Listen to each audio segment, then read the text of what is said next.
The story begins with the nanny asking the prince what fairy tale to read to him at night, maybe about a hero who defeated an evil dragon. Or a story about forbidden love between a knight and a holy maiden will be more interesting to him. The kid exclaimed that, of course, the story about Princess Valhalla. The woman noted that he really likes this fairy tale, after which she began to tell that many years ago there was a great kingdom of Valhalla. In those days, using magic was quite natural, just like breathing. It was then that the evil sorcerer stole the treasure of the original magician, and with the help of this power, he wanted to destroy the world. The princess, who was a powerful sorceress, tried to stop him, but ended up losing all her allies. This man sowed only death and destruction, and nothing good could be expected from him. There was only one way to stop him: death. So a girl who knew forbidden magic was able to defeat him. But, as payment for this, Valhalla and Glacia Leonel turned to light and dust. Meanwhile, in the snowy forest, a small ferret was overtaken by a huge, angry wolf. So it seemed only from the outside, but Kedrick kindly asked what the princess was doing here. She did not answer his question and clarified where he was going. The head of the Grey Wolves said that he was going to train his children in hunting. Immediately, a crowd of wolves appeared which rushed to the princess and began to offer her to play together. The father reproachfully told Odin, Midgall, and Fenrir that it was difficult for Her Highness in general. When the ferret asked where their youngest was, a small voice rang out from behind a tree that had fallen on the road, shouting that Papa and his brothers should wait for her. After the wolf helped her get to her daughter, Freya asked why the princess was with her father. The ferret answered that her father saved her from the excessive attention of the baby's brothers, as if the boys appeared out of nowhere and started laughing that their sister still couldn't jump high. When they were children, they could overcome a huge tree. Her Highness noted about herself that it is difficult to raise children. They are so noisy. Suddenly, the head of the Grey Wolves said that he wanted to tell her something. When they went hunting with their children, they found something. People do not go so deep into the mountains, so I thought that it might be from Valhalla. If the princess goes to them in the cave, then his wife will give it to her. Her Highness thanked him and immediately went there, as it was very interesting what it was. Seeing Anna, the ferret noted that she looks very exhausted. Children are very active by nature, so it is not so easy to follow them. But it is also important to control your health if you are sick. Who else will look after these troublemakers? After the magical effect, the she-wolf immediately became better. Now her powers were like a key. While the princess was saying that it would be good if she could use other magic, Anna said that she was already a great help and went to look for something. After that, she came with some witch in her teeth and noted that she, most likely, came for this. Her Highness said that this product, which was used to decorate the hair, was at one time very popular in Valhalla, a beautiful city, in the past a dazzling magical kingdom. Now only dust remains. The girl did not like noisy balls, and when there was no other choice and she had to participate, she put on this modest hair ornament, and that was the end of her beautification. Although her mother did not particularly like it, but now she will no longer have a chance to decorate her hair with it. The princess never liked these events, but today for some reason she missed them. Some insidious feelings. Suddenly Rhodey's cry was heard on the street, so they went out to him and asked what happened. The wolf reported that the armed hunters climbed the mountain again. Just like last time, they are hunting for red foxes, and now they want to skin them too. The she-wolf began to panic. What to do now? It is necessary to run away urgently. But the princess answered that it was not necessary. They would make it so that they would never want to come here again. Meanwhile, the wards shouted to King Peraloud, so as Fief on Ramael, that he should be careful, as the road is very steep. When the ferret was told that they had set up camp at the foot of the mountain, and most likely they had already begun to climb, she replied that they did not know their goals, but it was better to lead the fox and the children as far as possible. Anna asked how Her Highness would act in a similar situation. The princess answered that it is necessary to gather all the wolves of the mountain. They cannot just sit idly by and watch how they are killed. Rhodey asked if they would start calling everyone to him. Glacia replied that it was not necessary. They didn't have much time for him to look for everyone. After that, Leonel took a deep breath and shouted very loudly the name of the head of the wolves. The cry was so loud that all over the territory even birds flew up into the sky. The personal knight of the king. Silas von Loudon immediately trembled with fear and asked what kind of sound it was, while the others whispered whether it was really His Highness's assistant. Head of Hunters, Svendorf seriously replied that this is the white demon Agabisa. From the information he heard, the young man felt very bad. Soaz noted that as he heard that monster with an impressive guttural voice, at least half of the rumors were jokes. The young man shouted that this is not just a rumor but a real otherworldly existence. Therefore, it is necessary to simply return and collect a punitive detachment, and even better, the entire royal army. The guy replied that these people are quite enough for him, because they are all hunters and are well acquainted with these surroundings, in the mountains, where the guys are more useful than the soldiers of the fortress walls. I thought to myself that in any case, today they are only going to have a small excursion and have a free time. After that, His Highness asked if they had personally seen this white demon. The man replied that he had not personally, but had heard the stories of eyewitnesses about meeting him. According to rumors, his whole body is covered with white fur. Because of this, it is difficult to see him in the snow. Also, he is fast as the wind. It is impossible to follow his movements if he lingers even for a moment, as he is already standing behind. And he looks with sparkling emerald eyes, they say.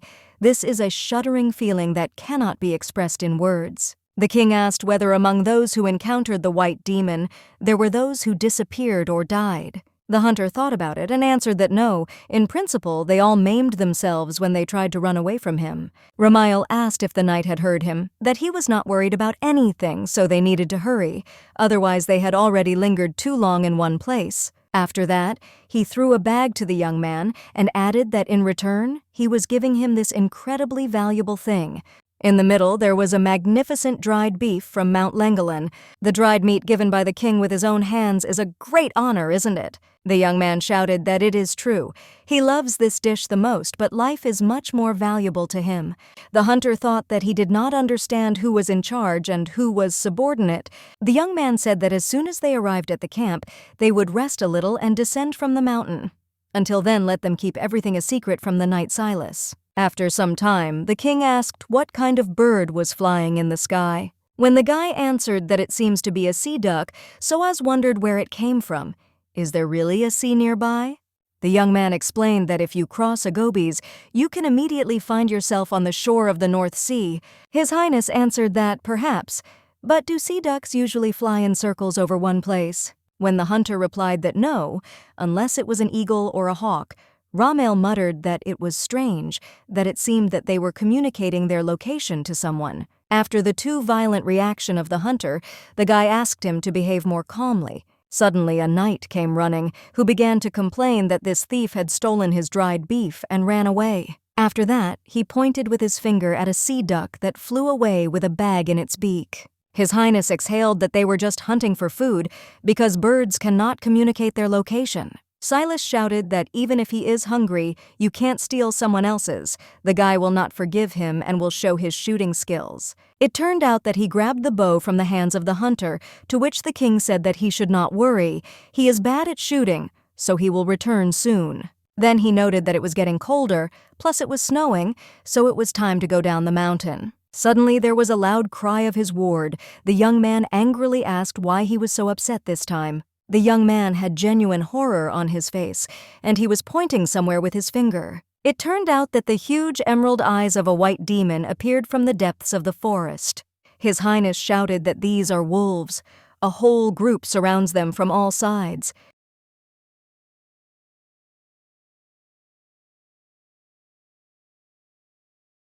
After the attack was immediately made, the king barely had time to draw his sword in front of him.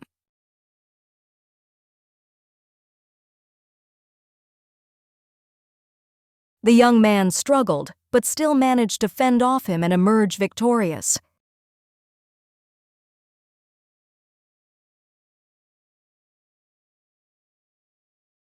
Then he called out if the knight was all right with him, but the knight replied that he was clearly not doing well.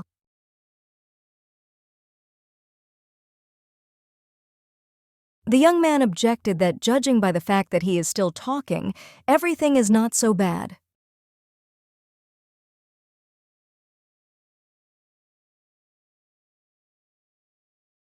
Silas muttered that it was somehow strange that no matter how much they fought, these wolves did not diminish.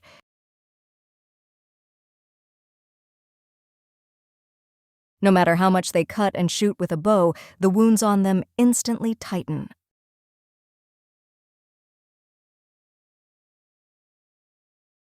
Gradually, the guys found themselves completely surrounded and did not understand what to do next.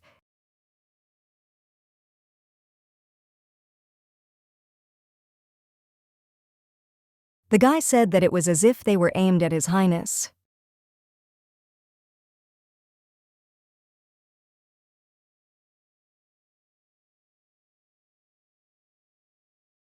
"6 months ago, Fur was invited from Krahuber as a gift, and a big fox hunt was organized.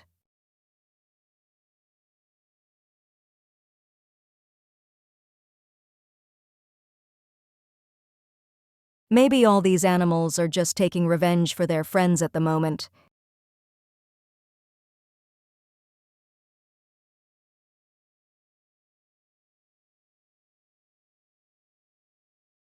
His Highness asked if he really thought that such a thing was possible in principle. It sounds like complete nonsense, but it seems that they really aimed at him. He thought to himself that the ways of retreat were completely blocked. What would he do now in this situation?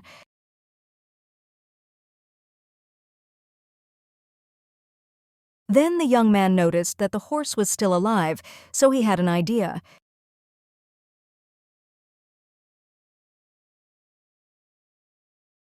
Soaz said that now he will distract the wolves and let the knight take everyone to a safe place in the meantime.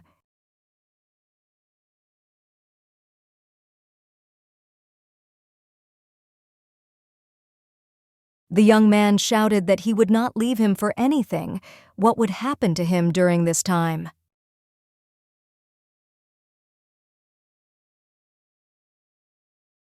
The king replied that you can't do anything. These animals really aimed only at him.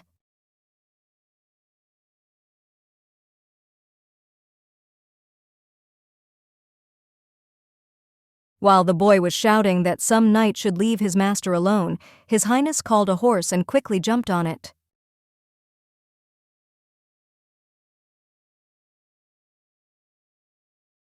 After he began to jump forward, all the wolves rushed to catch up with him.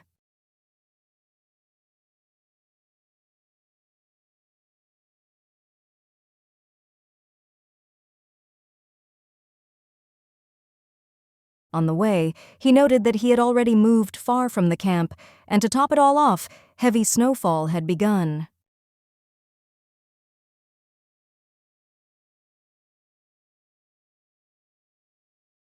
Because of him, absolutely nothing could be seen, and to top it all, the horse suddenly got scared and suddenly started slowing down. It turned out that there was a cliff ahead. The animal could not hold on, so they flew down.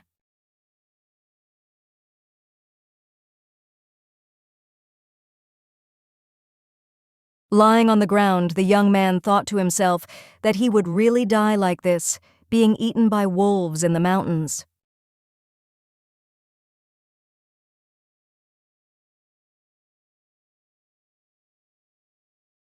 Then he looked at his faithful horse, which was lying next to him, and asked for forgiveness for the fact that he was unlucky with the owner.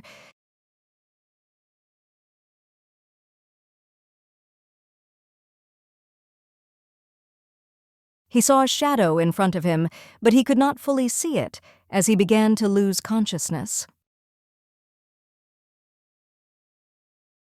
The young man understood that it was necessary to rise, but the eyelids were too heavy.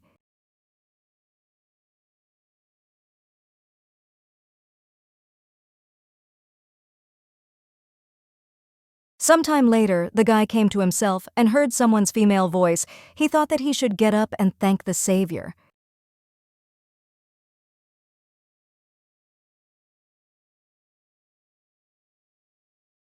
But suddenly, he felt a very sharp pain in his shoulder that knocked him out of his mind.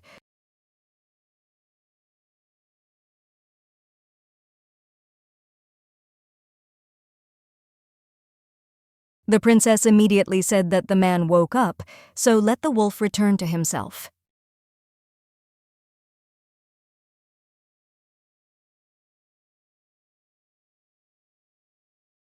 The young man's head was throbbing, but he definitely heard something.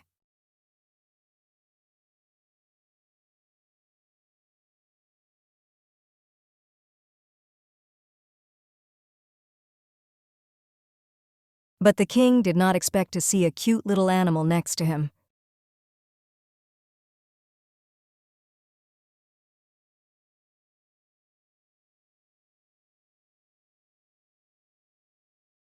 Then he began to caress her and asked if her master had saved her. But why was there no one in this place? Because he definitely heard a woman's voice. Glacia mumbled why he was touching her at all. He was rude. When the young man suddenly grabbed his head, the ferret did not expect this and shuddered. After that, she screamed that he had scared her, as she thought that he would strike now, but Soas did not understand where this voice was coming from, and there was no one around. The princess sat down next to him and asked in surprise that he really heard her.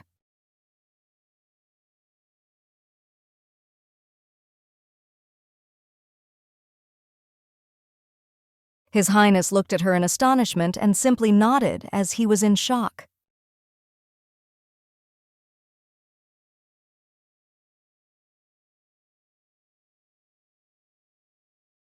Lionel began to wander here and there, and they will think how a person can hear her voice, or he is not a person. Ramail thought that he had lost his mind, or had hit his head too hard that a ferret could be talking.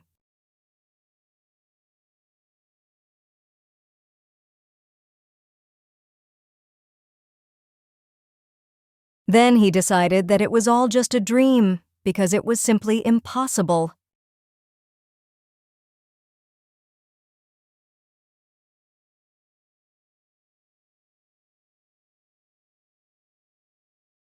The princess noted that this person is simply trying to escape from harsh reality.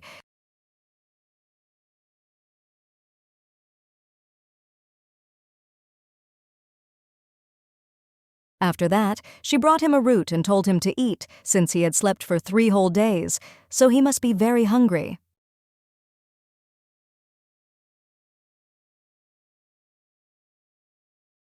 The king suddenly broke down and asked how it was that he was in the lockup for so long.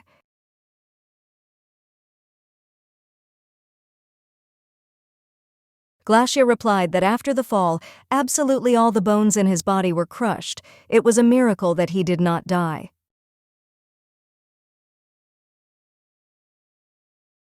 The guy was surprised and answered that after such serious injuries, he feels too good. How is that even possible? The princess thought that this is the force that destroyed her country and turned the entire people into a handful of ashes, and she also saved him. Why is it so difficult to squeeze out a word that explains everything? She knows the reason. If she says it out loud, she relives all these events, which she thought about again and again for 1,000 years, not even having the opportunity to die. Her essence, her heavy cross, then answered, because she is a sorceress. When there was no reaction to her explanation, she thought that, yes, as if magic had long since disappeared, so it is difficult to believe in such a thing. But suddenly the young man changed his face and started asking to give him an autograph.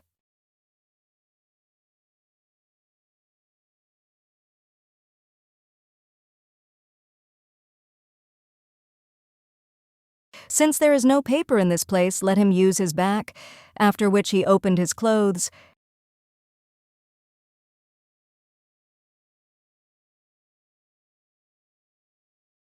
When a torn button flew over the princess's head, she shouted that he would die from the cold.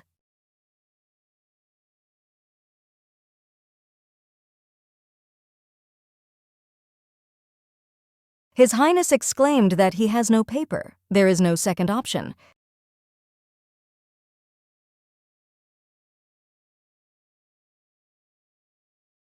When asked if he really believed her, the guy answered that if she is a witch, that explains a lot.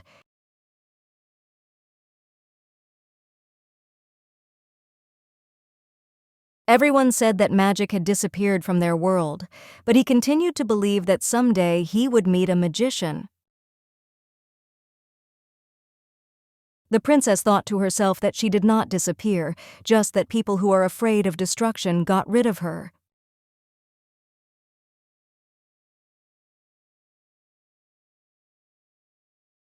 Then she lay down and asked why he constantly calls sorcerers wizards.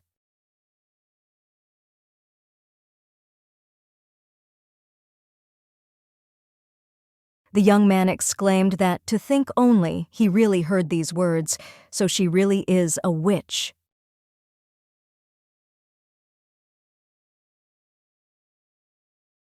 The fact that in ancient times the word sorcerer was the correct term was found out quite recently.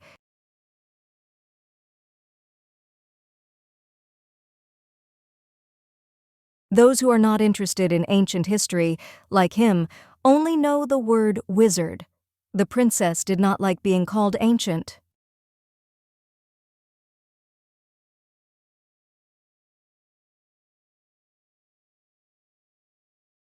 For her, the events of those days happened as if they were yesterday, but it means that they have already become the distant, distant past.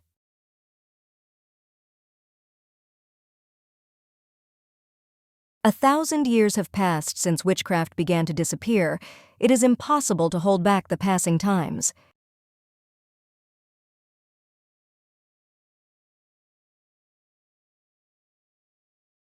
The young man looked at her and did not understand why she became suddenly silent.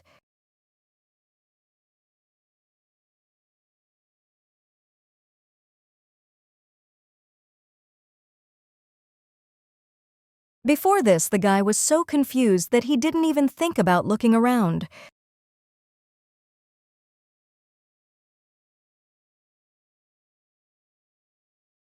But now I noticed that there seemed to be a lot of ancient relics in this place.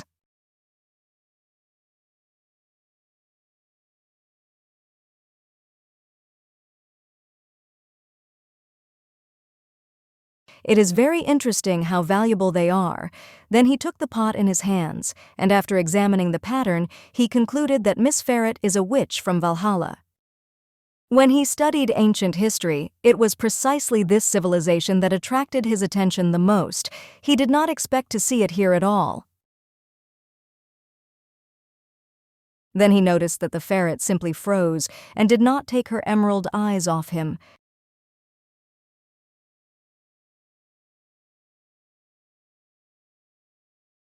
Soaz immediately remembered the words that the white demon has such a color, so if they see it, it is necessary to run immediately.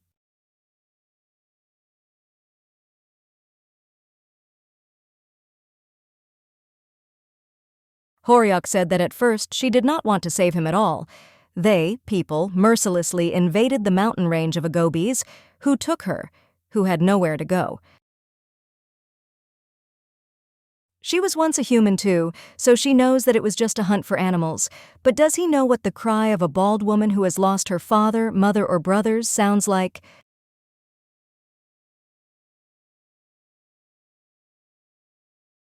The princess saved him only because he is the king of those greedy people, those who can stop these brutal murders. The guy replied that he has nothing to say except sorry. It's all his fault. As an immoral monarch, he will take all responsibility on himself and solve this problem. Glacia answered that it was good, that he quickly understood everything. When he came down from the mountain, let them not step on this land anymore. She does not want to cause harm to his people, but if something like this happens again, she will not forgive again. The young man answered that he listens and obeys. But then he added that if it is not possible to give an autograph, Is it possible to at least cut her paw?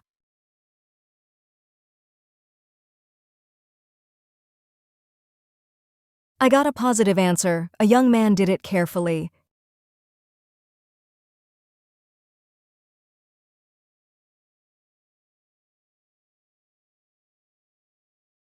After he shouted that the dream of his whole life had come true, the princess thought to herself that he looked healthy from the outside, but it seemed that he had hit his head hard.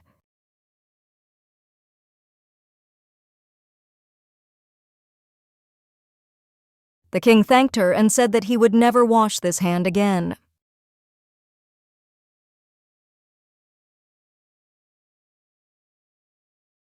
When asked what her name was, the girl answered that it was Noel, but she thought about herself that she couldn't tell everyone her full real name.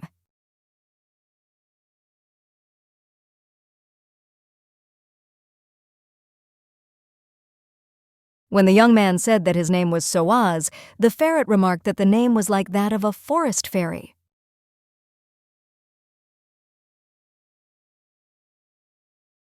After she asked what it meant, the guy answered that now it is rare for someone to be given meaningful names.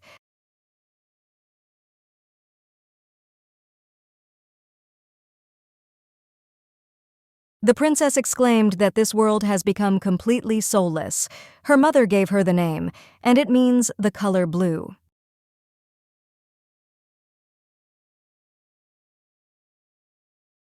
I thought to myself that, to be precise, it is an elegant blue color, but it is not necessary for him to know this.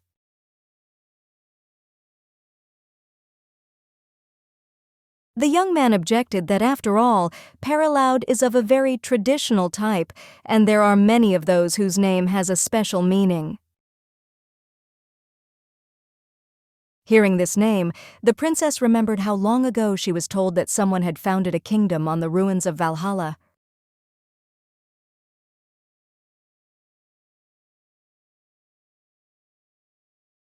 Because of her magic, the temperature there has changed a lot, so their path will be full of difficulties, so they are brave.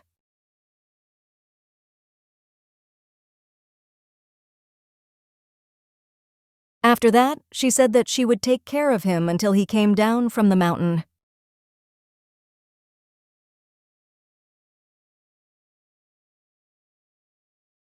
After a couple of days, the ferret brought him some roots and told him to eat them, but the boy sulked that it was them again. The princess pointed out that he really thinks that in the middle of deep winter, it is so easy to find at least something edible.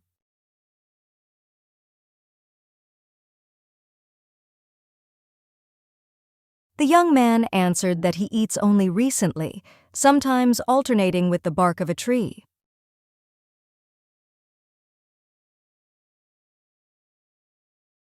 Noel was indignant that if he doesn't want to eat, then let him give it away.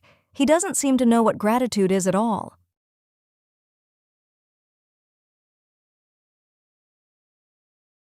The young man decided to change the subject and asked why she wasn't eating anything. He hadn't seen her eat anything. The princess answered that she herself does not know. When she opened her eyes, she was already a ferret. From that moment, she does not feel hunger and does not die. But he is still impudent. Even seeing how she tries, he cannot simply accept and thank her.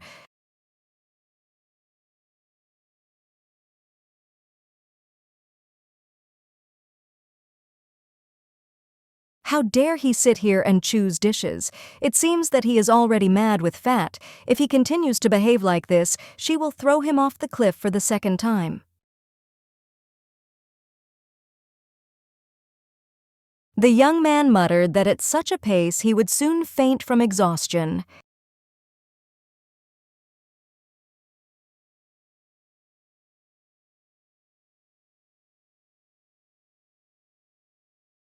Then he suddenly remembered that the cook had given him something before leaving, so he immediately began to check his jacket.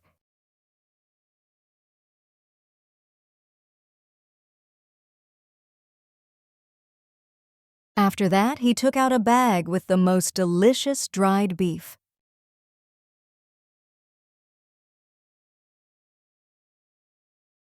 The ferret immediately dragged the exact same one and told him to tell that stupid knight that they ate his food with pleasure.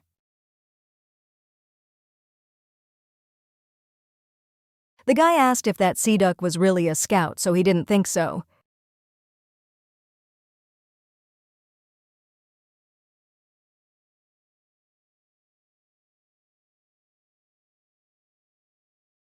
But it turned out not to be what the young man thought, but cookies with apple jam. The princess was completely delighted.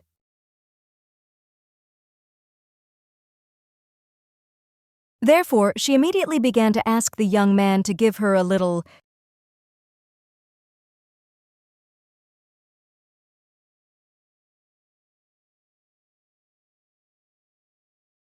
The king said that he wanted to make a deal. She had not eaten a cookie for 1,000 years, and he wanted to exchange it for a piece of meat.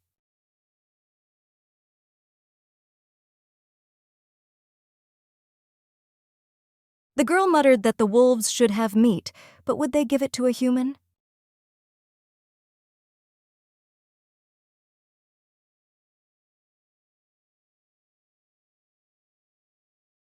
Soaz added that he knows that all this time she was barely getting food, but it seems to him that he will soon faint from exhaustion, and the cookies do not have enough nutrients.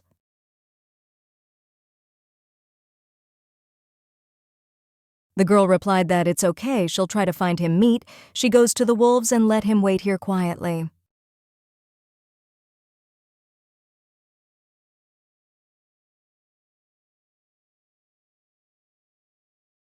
The guy said that he wants to go with her because he needs to apologize to them.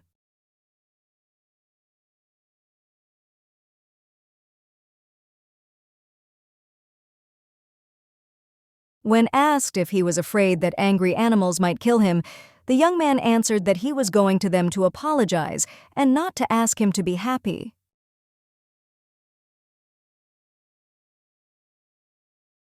After thinking a little, Noel answered that if something happens, it is not her fault.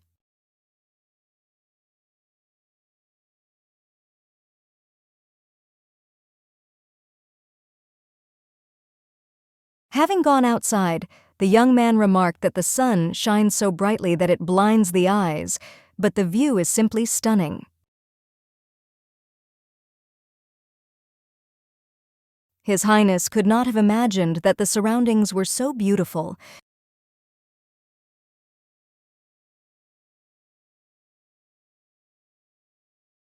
Dear fellow, he thought about the fact that his stupidity almost destroyed such a peaceful place.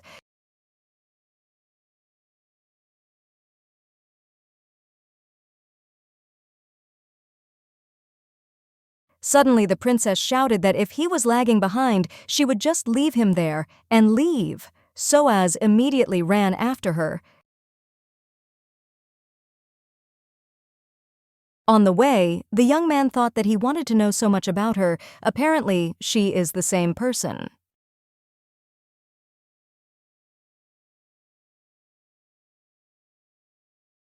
Namely, Glacia Leonel, the last princess of Valhalla, about whom he read so much in childhood. He has a lot of questions: how it happened that she became a ferret, why he understands her speech, why he can only use healing magic, and whether she was lonely during these long thousands of years. The princess stopped and asked why he froze.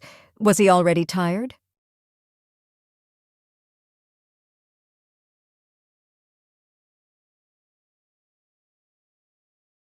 The guy replied that Noel constantly thinks of him as some kind of weakling, but his body is much stronger than she thinks.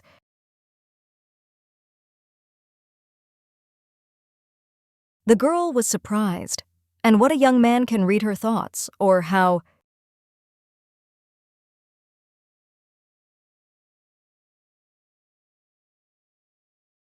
The king replied that no, she was just talking to herself all the time, that he was too thin.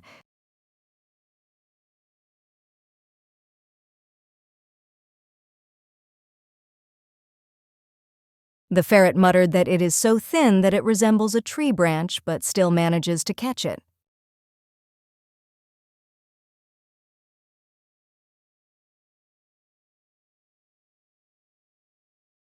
The princess asked if he was not a sorcerer. She had never heard that there are people who understand animals. Maybe he was influenced by the remnants of magic that remained in these lands. Then the guys had to stop abruptly as a huge wolf appeared on their way.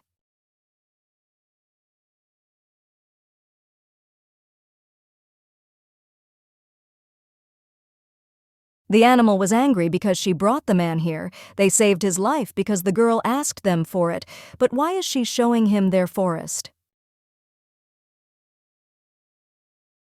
Noel asked him to calm down and swore on her honor that no harm would be done to him and his family. She did not ask him to believe this guy, but he asked her to believe him. When Kedrick stopped growling, the princess asked if the king heard his voice. He shook his head negatively. The wolf was surprised that he understood her speech. Lionel answered that yes, but it seems that he cannot understand it. Then she informed that it was the king of people, Soaz. The young man immediately said that it would be nice to meet him, even though they were meeting for the second time.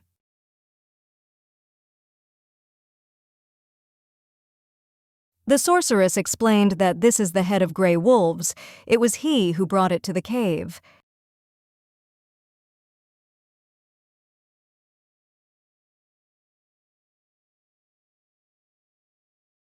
The young man bowed and thanked him for saving his life. The ferret immediately translated what he said.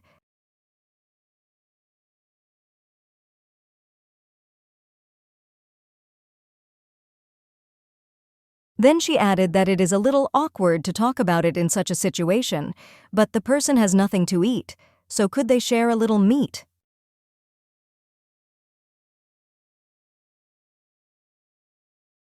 The animal replied that they have meat, but he does not trust this person at all.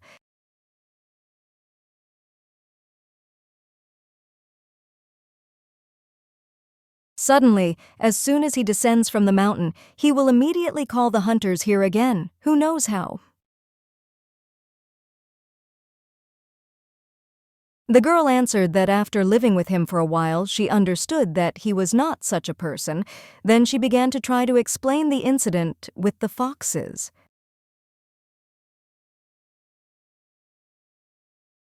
The guy understood what they were talking about and decided that he should say it himself and not put everything on her, so he said that he had heard about that monstrous extermination.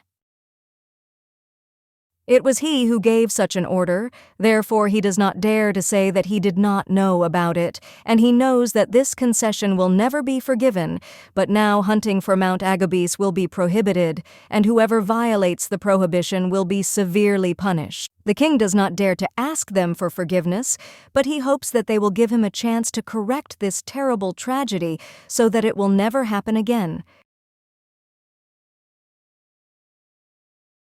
After thinking a little, the wolf began to say something to the princess in his own language.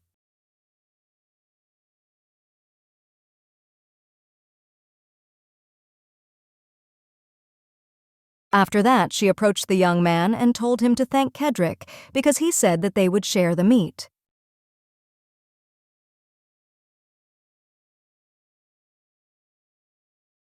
Soaz was very excited and began to ask if everything would be all right, if they had enough.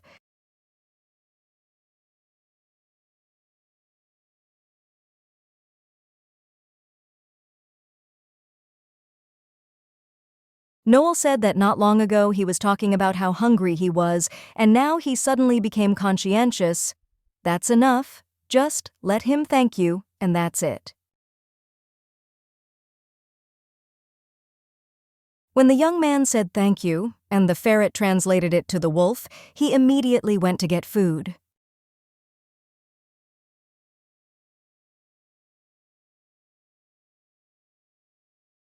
Having received the meat, the young man once again shouted thank you, and the princess asked if he knew how to cook it at all.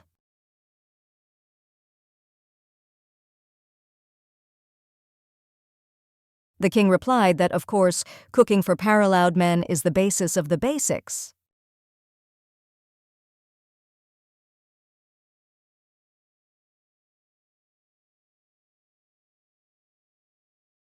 Lionel replied in disbelief that she hoped that he would not spoil the products obtained with such effort.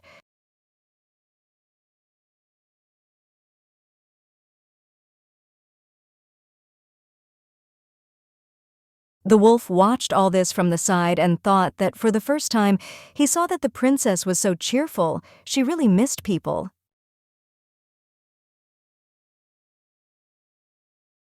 Meanwhile, on the market square in rural Kono, an angry man made his way through the crowd to sales.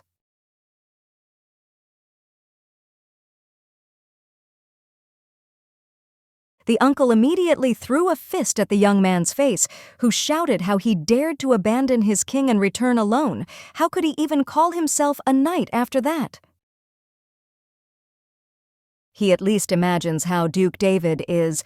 Von Arrington was surprised when he heard the news about the disappearance of His Highness. The guy was outraged that he also had a reputation. How could he shame his nephew right in the middle of the street?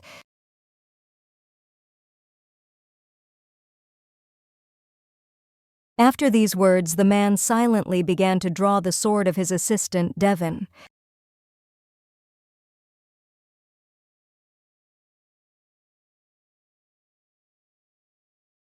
Seeing his reflection on the blade, Loudon stuttered and asked what his uncle was going to do.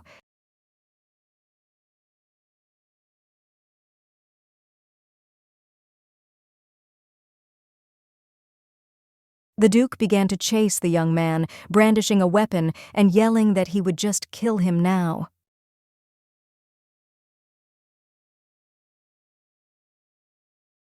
After some time, the man calmed down a little and wandered here and there, thinking that he had raised it for so many years, took such great care of it. Could a man survive on this harsh, snow-covered mountain? When the knight began to say that he still does not know anything about His Highness, since even if he is left alone in the desert, he will return, an apple flew into his eye. The Duke sobbed and shouted that he himself said that monsters live there, which are practically immortal.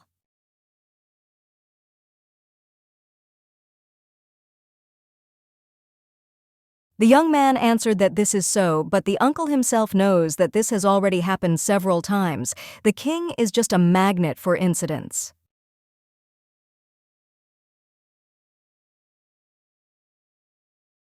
Let David not be nervous and trust his sensitive. His Highness certainly lived.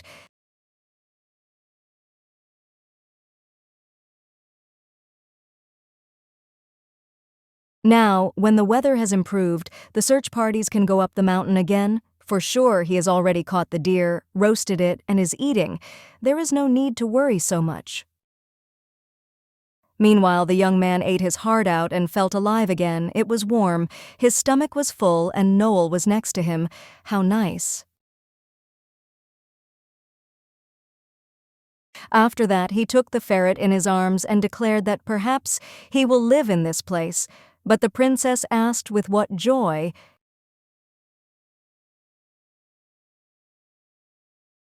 The king replied that it sounded too rude.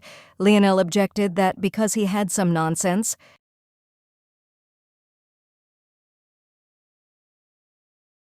She thought to herself that she hadn't felt such softness for a long time, which she couldn't get from the cold earth.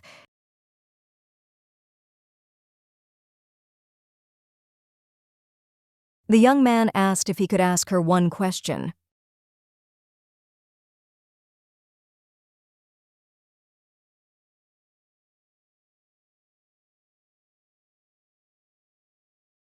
The girl replied that she did not know what he needed, but let him ask after they had slept.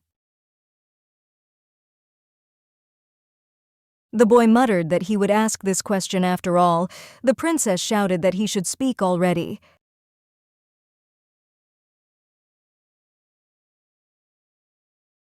After that, he said, "Does she know that the emerald color of the eyes is a feature of the royal family of Valhalla?"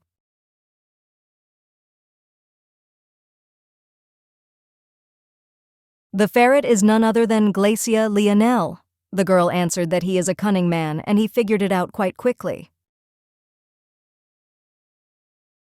When the guy started to touch her legs, Noel angrily asked what he was doing now. The young man replied that he was just very happy to meet her.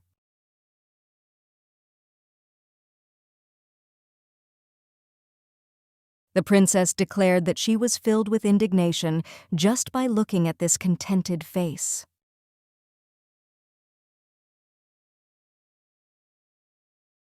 The king objected that usually people don't feel this way when looking at him, and the ferret added that this confidence especially angers her.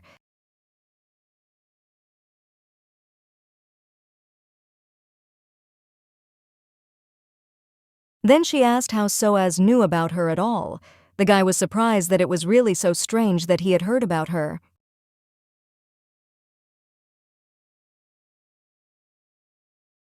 The girl replied that of course 1,000 years have passed since she wiped Valhalla from the face of the earth and disappeared. Not a trace of her could remain in this world.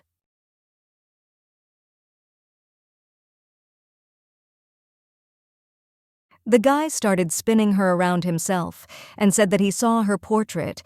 Traces of her city remained on the outskirts of the north of Paraloud.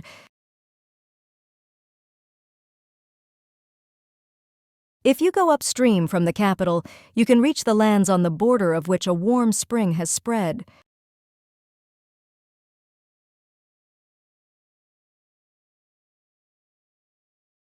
After ascending to the throne, the first thing Soaz did was go in search of that place.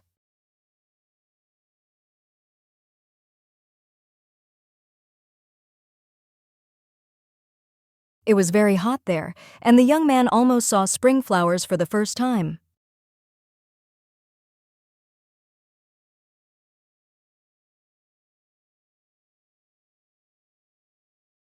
The ruins of the capital Valhalla, Hydron, the only place where traces of magic remained.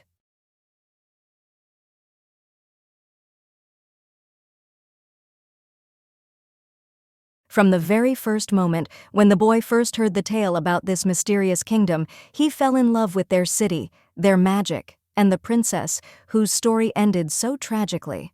Our heroine was very surprised when she heard that there was still something left of her beautiful city.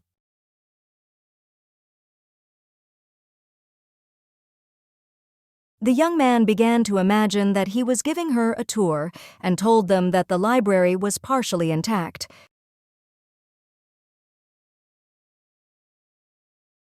The fact that a huge amount of materials was preserved in the basement is especially striking, and that's where he discovered her portrait.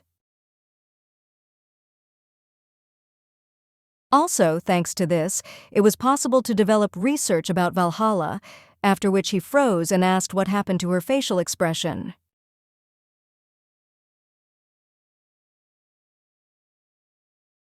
The girl did not understand that it means that traces remained, which means that the death did not work. It simply cannot be. Does it turn out that she destroyed her country with magic, even if it did not succeed?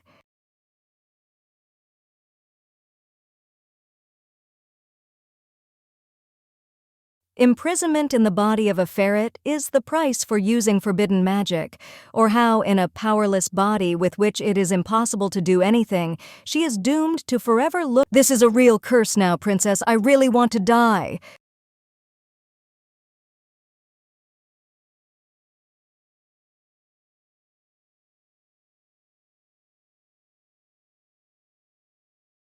The guy did not understand what was happening to her. He thought that after so many years, she would be happy to hear news about her family. But why is she so scared? Then he began to try to calm her down, saying that he did not want to scare her at all.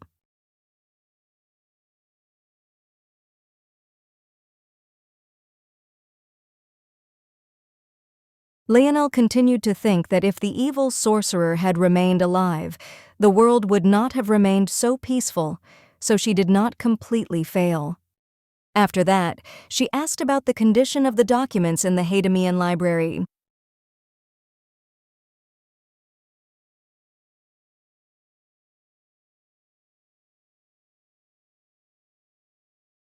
The young man answered that most likely they were processed with the help of magic, so they were preserved very well.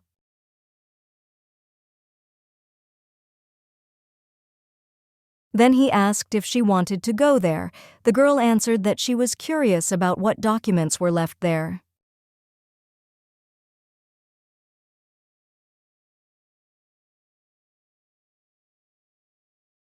The young man was immediately happy and wanted to say something, but suddenly froze.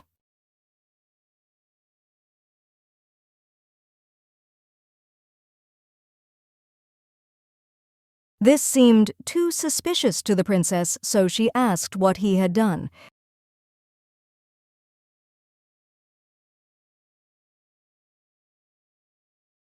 The king began to babble that she would swear at him if she said that he was only worried about such valuable documents.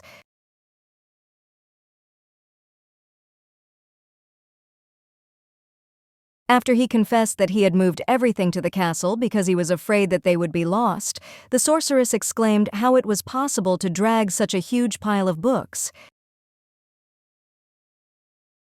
Soaz added that there were also badly damaged ones, so he did not transfer everything, only 100,000.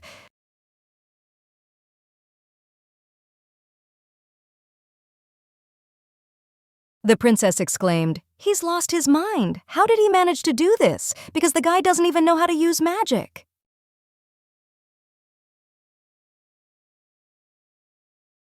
The young man answered that the ruins are not very far from the palace, so it was not so difficult with the soldiers.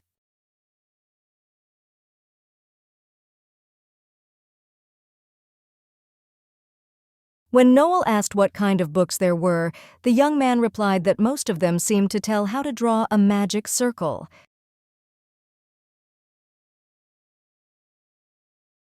The sorceress muttered that so they didn't find it. If the basement was preserved, it might still be there.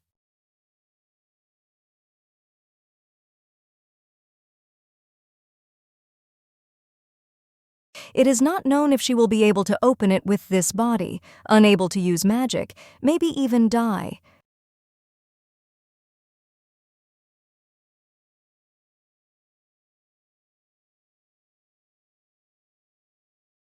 After that, she asked if she could ask him for one favor, let him take her to the library.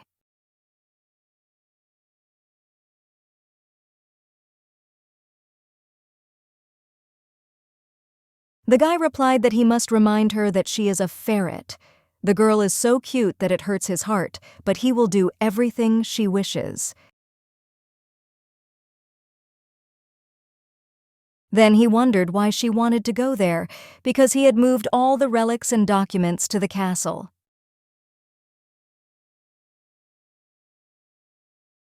After that, he asked if there was something like a secret room there.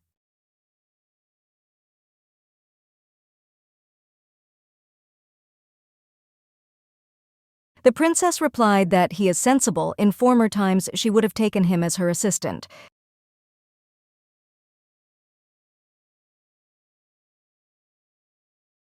Then she handed him a blanket and said that it was necessary to collect things. Let him help her.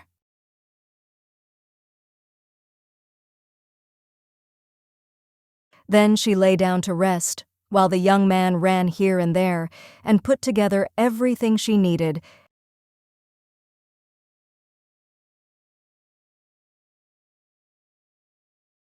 After some time, yawning from boredom, the princess said that she was very curious about one thing.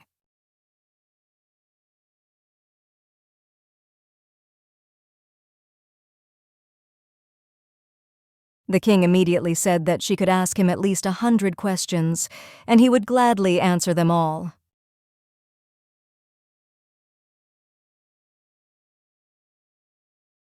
The sorceress angrily replied that she does not need so many, there is only one.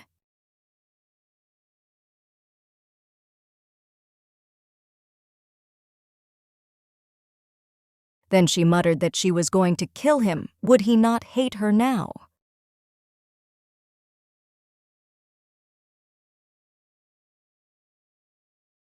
Soaz replied that he likes Noel very much, so how can he feel the same way about her?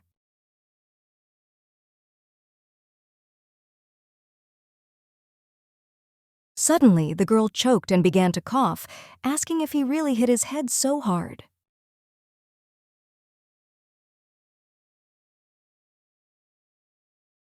What adequate person in this world can love a small animal?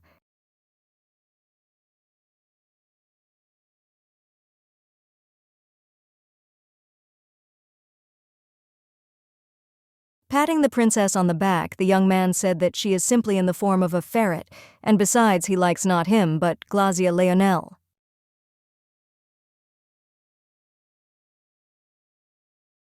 The sorceress blushed and asked how he could say such embarrassing things so calmly.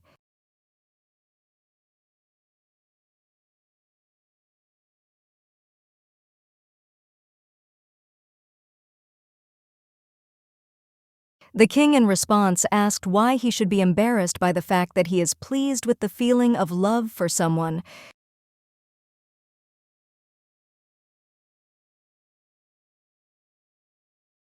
Whatever her appearance, his feelings are unchanging.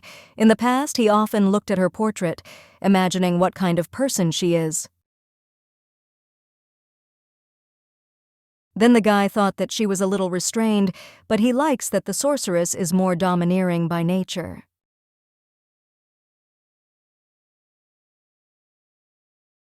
The girl seems to conquer him again every time, but Noel muttered that, well, let it be so.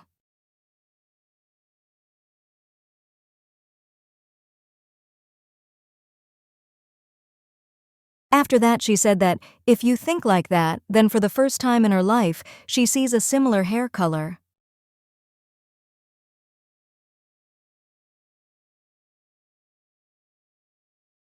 The color of the hair and eyes is different. Is this the result of the fact that magic has disappeared from the face of the earth?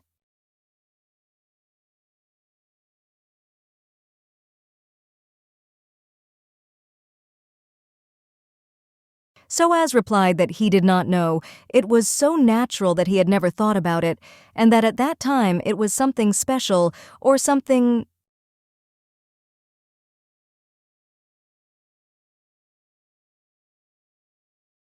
Our heroine explained that in ancient times there were no people whose eye and hair color differed.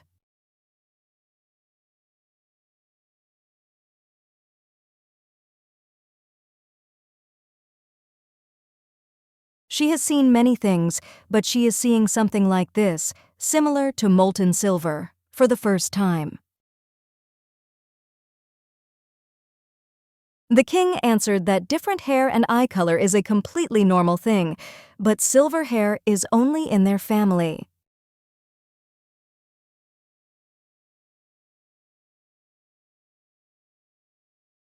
The sorceress exclaimed that she understood everything, then said that it was time for them to go as Emma was waiting.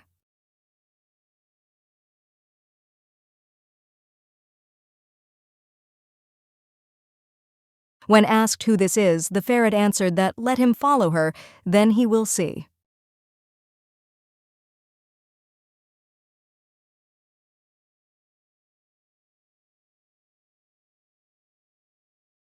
After some time, the guys came to the place where the white horse was.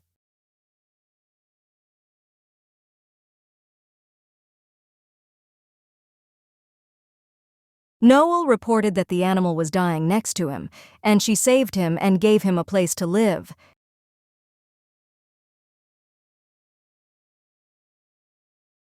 The young man was very surprised and muttered that he thought that she would inevitably die.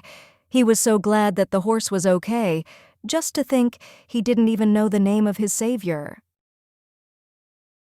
The princess noted that this is just a wonderful emotional reunion.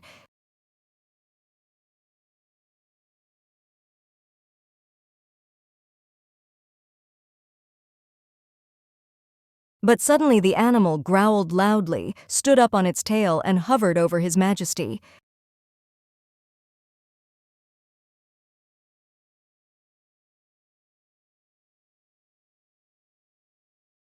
The young man did not understand why the animal behaved in this way, and was very nervous.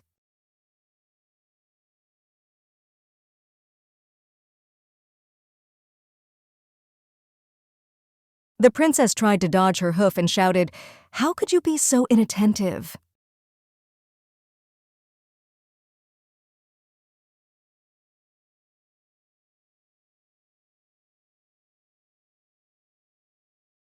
After that, she gathered more air and shouted loudly so that Emma would finally calm down.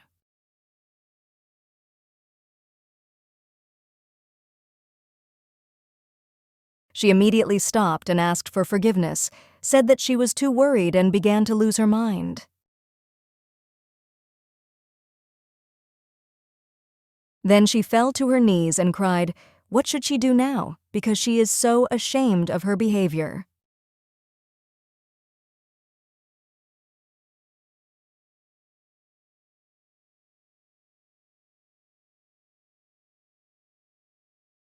Lionel, accidentally sprinkled with snow, looked out and asked if she really loved him that much.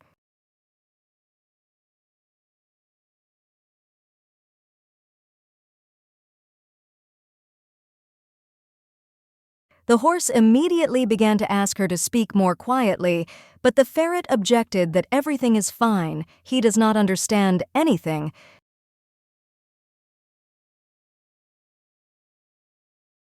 When Emma asked, what if he just pretends not to understand, the girl asked, what if Soaz is one of those who would eavesdrop on others? The animal immediately exclaimed that, of course, there is no, and began to recall the past.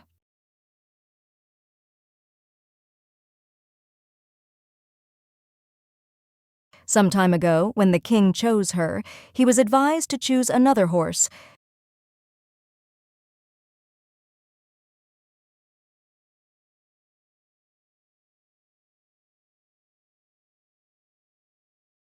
But the young man did not listen to the arguments against it, and said that it was enough for her to run well.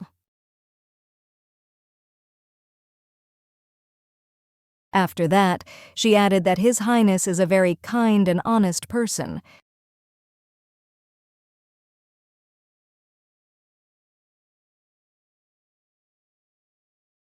Glacis replied that this is exactly the case, so let him not be shy and approach him.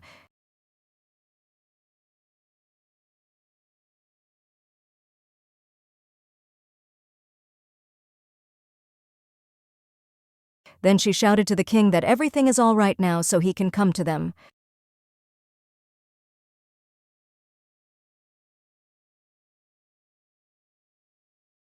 The guy worriedly asked if she was still in pain from that fall from the cliff.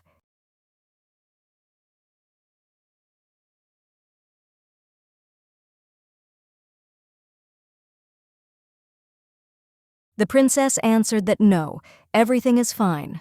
Let her not worry in vain and go to them.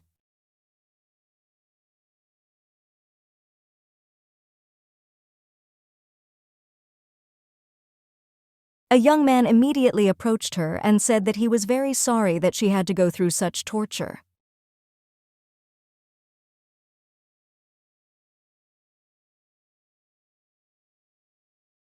Noel could convey that he was very sorry. The girl replied that animals raised by people understand their language to some extent. In addition, she already understood his sincere feelings. There is no need to worry so much. Emma is very glad that she can drive him. By the way, it is very good that he has a thin build, otherwise her back would be bad.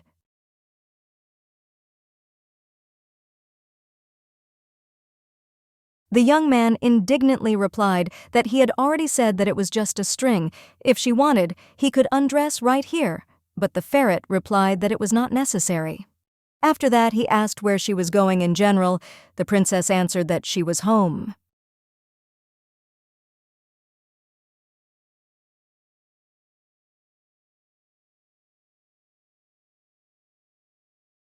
She found that cave so that the wolves could come, since a lot of space is needed, and her real home is located very high. Then she said to wait a little and quickly ran into the hollow at the top of the tree. After some time, she looked out from there and asked if he could see it.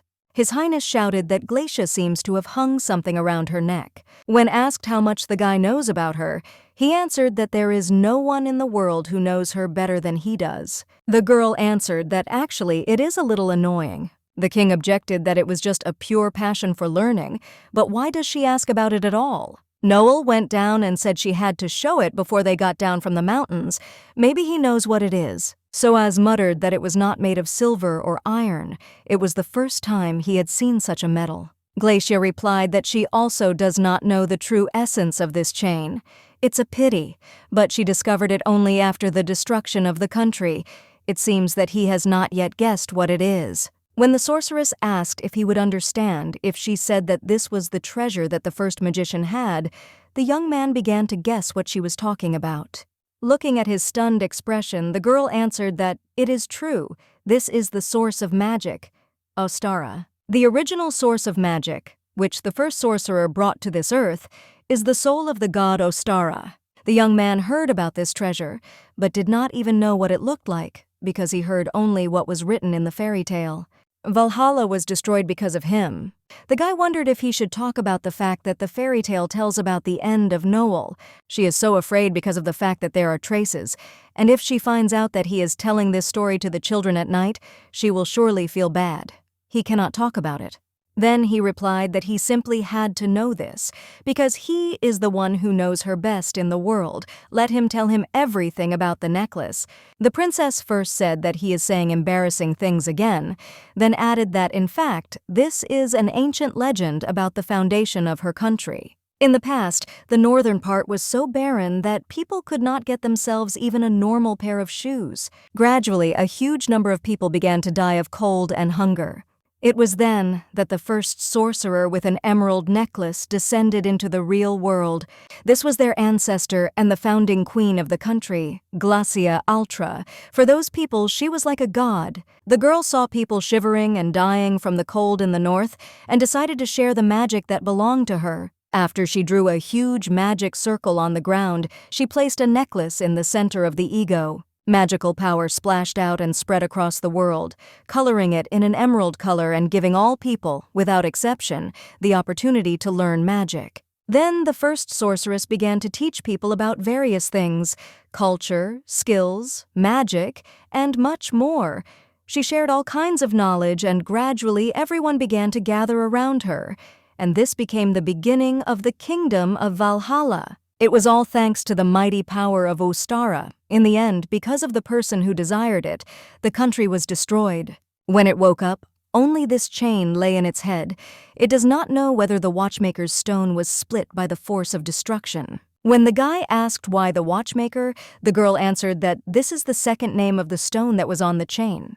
They say that the true meaning of this name is communicated only to those who inherited the throne, but she is a princess, so she had no right to know, and now she will never know about it. In any case, judging by the fact that the chain is not destroyed, perhaps the stone is also lying somewhere. The young man asked if this means that there is now a source of magic somewhere. Noel replied that there was no need to worry until the chain and the stone were connected together.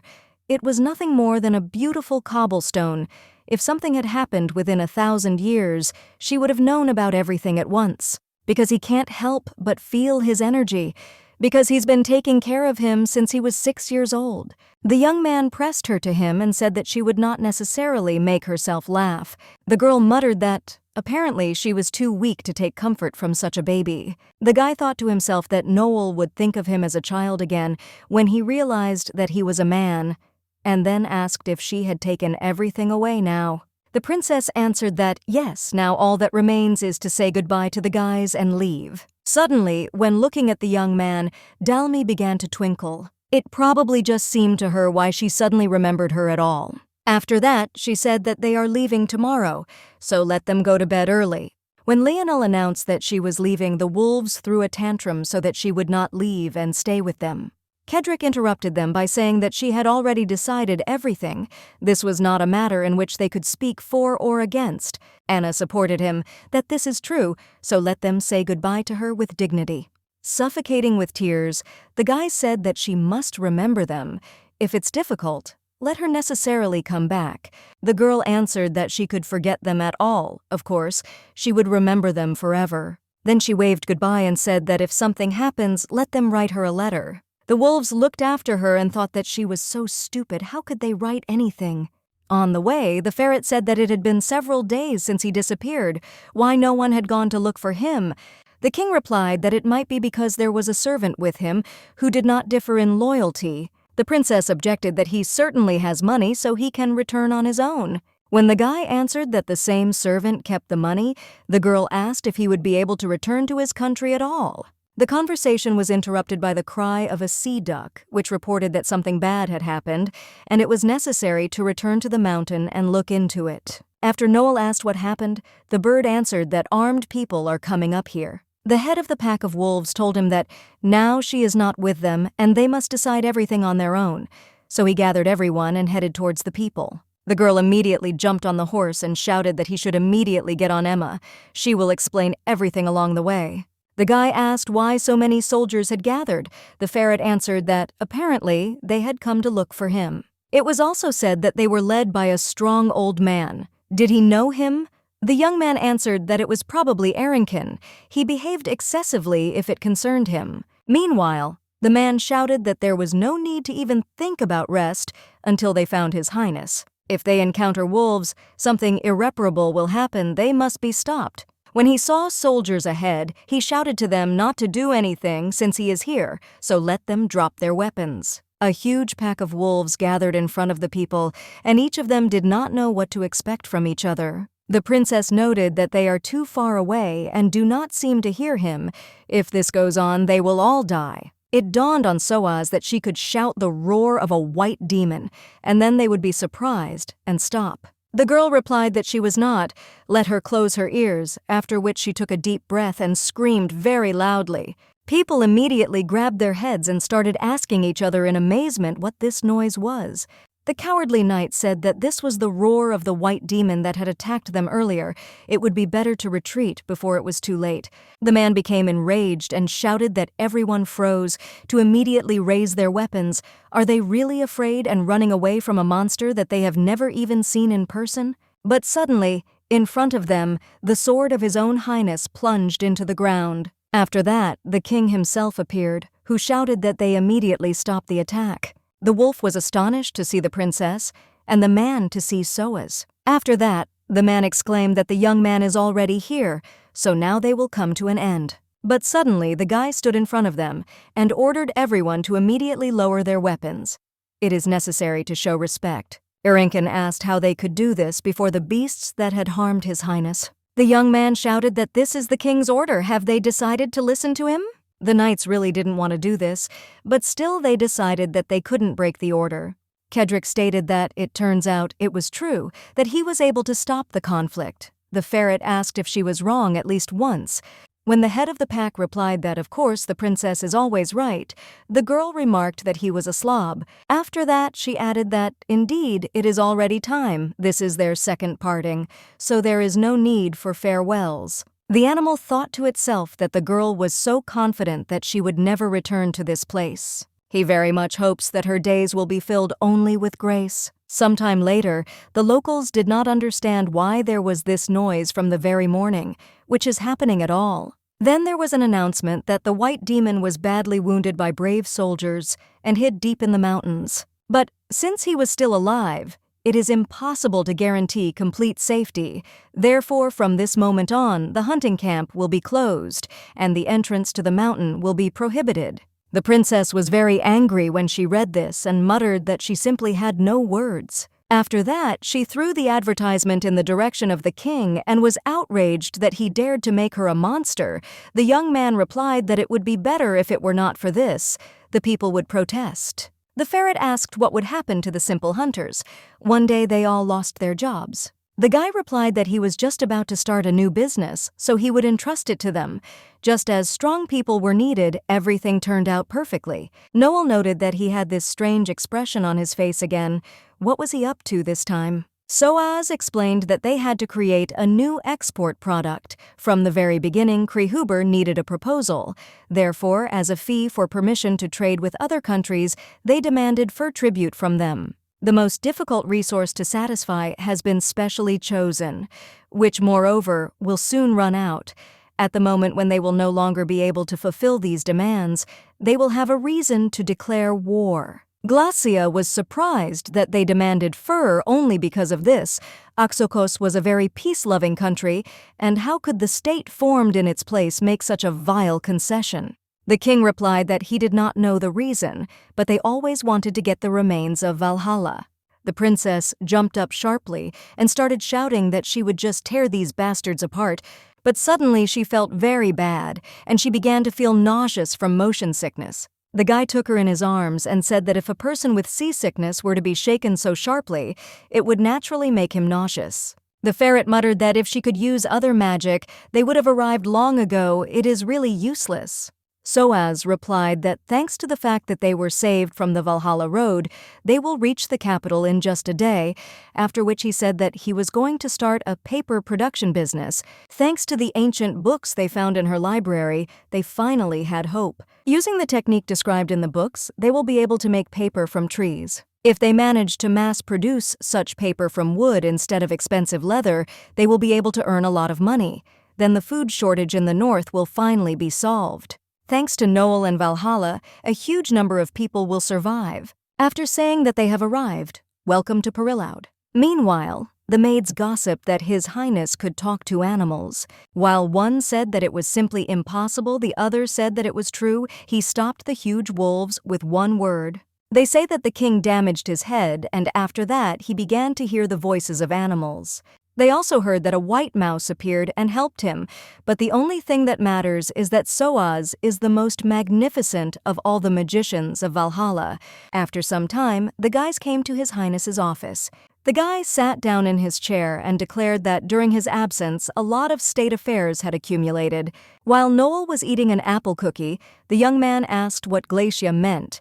In ancient times, people did not have surnames, why only the names of the Valhalla dynasty were preceded by this word. The girl began to explain that she had already said that for the northerners dying on the barren land, the witch was like a god. Therefore, wanting to show how much they admire sorcerers, people decided to praise them, adding Glacia to their name, like a promise.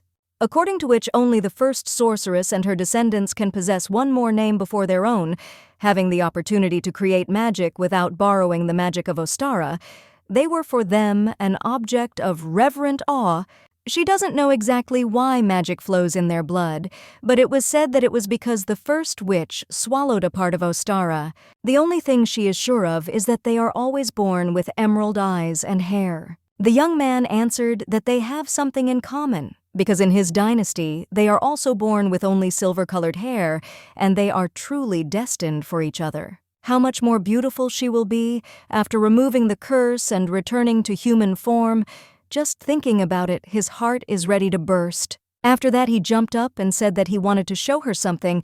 This is the most beautiful place in the castle. Then he dragged her by the hand to the huge shelves and said that if she ever needed her library, he could take it apart piece by piece and put it back in front of her. The princess paid attention to the shine and muttered that it was the remains of magic that remained in the books. Climbing the stairs, the guy explained that on the first floor there are books related to magic and magicians. On the second floor there are potions used in practice. And on the third, books that were difficult to classify and unfinished are stored. Having finished explaining, the young man turned to her and asked if he was doing well.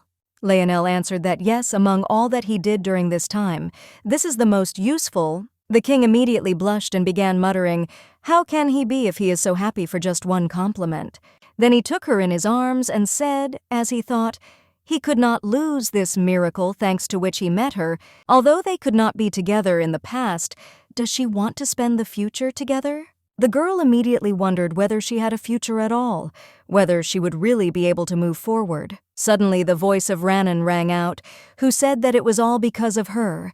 Everything happened because she did not appreciate his feelings, because he loves her so much. The young man looked directly into her eyes and asked if she would be with him. The princess covered his mouth with her hand and hissed to let him go immediately. Soaz said that this was his first request for recognition in his life, as he thought he was simply not worthy of it, but he would try even harder and become a suitable man for her. Leonel suddenly shouted that no, that's not the point. After that, she asked him what he thought, why she wanted to go to Hadamaion. The king was astonished by her reaction and muttered that it was to find a secret room. The princess answered that it was true, but rather to find the forbidden literature that was stored there.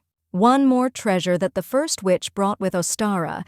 In that book that gives the beginning of all magic, she will be able to find the reason why the destruction failed. But there is a good reason why it is forbidden to read it. There are rumors that if you open the first page, you will be captivated by black magic and go crazy. Even her mother, being a queen and a strong sorceress, avoided a collision with this book. Despite this, Noel decided to open it because she became a ferret. No matter how attractive the content inside the forbidden book may be, if it is the body of a simple animal, the temptation will not work. Therefore, she will have to take a chance, putting her soul on the line. She will lose her mind or get forbidden knowledge in her hands. This is a game of chance, the outcome of which no one knows. A young man asked why she was talking like she was going to die. The girl answered that he understood everything correctly. She will die. This time Glacia will succeed in death and disappear forever from this world together with Ostara. The young man asked why, because the ferret said that there was no stone on the necklace and therefore everything was safe. The princess replied that the chain remained, so somewhere in this world the stone had to remain. The catastrophe could happen again. The young man shouted that it is possible to hide the necklace where no one will be able to find it. The sorceress answered that there is no place in this world that cannot be found. She is grateful for his feelings for her, but Noel is a person who should not exist in this era. The guy shouted that now she is alive, so who and what can she say? Everything was peaceful for 1,000 years, and until this moment, the necklace will be just ordinary. The princess interrupted him and said that he himself understands everything perfectly. Soaz grabbed his head and in despair asked why she always had to take responsibility. The princess answered that she understands his feelings. She should not take the blame for everything that happened. After all, if she had not used destruction, then not only Valhalla would have been destroyed, but also the whole world. But she was too tired. As a payment for the use of forbidden magic, the sorceress received a curse, due to which she must live forever in the body of an animal. Does he know what it is like to live forever? The surrounding trees at some point wither, weathered stones become grains of sand, animals cannot live for 20 years. That is how she falls asleep in solitude, and in her dream the same scene is repeated every day, the day when she destroyed her country. Her warriors are shouting requests to save them, and she is shouting magic that kills them. This 1,000 years was like hell. Therefore, she very much asks the young man to help her die. The young man rushed to hug her and begged for forgiveness, as he had never even thought about it. Noel asked in a whisper where her portrait was, because he said he found it with the books. Wiping away his tears, the guy replied that he keeps everything that was related to her separately. When he clarified that he was in his bedroom, the girl muttered that she wasn't even surprised anymore. The king said that, since they had already come here, she might need some books. Horiok thought and answered that it would be good if you could find books related to curses and sealing, as well as Ostara or forbidden literature. His Highness answered that it is good. He will definitely try to find it all. After walking a little further behind the racks, the guy burst into tears and thought that he knew it was selfish, but he didn't want her to die.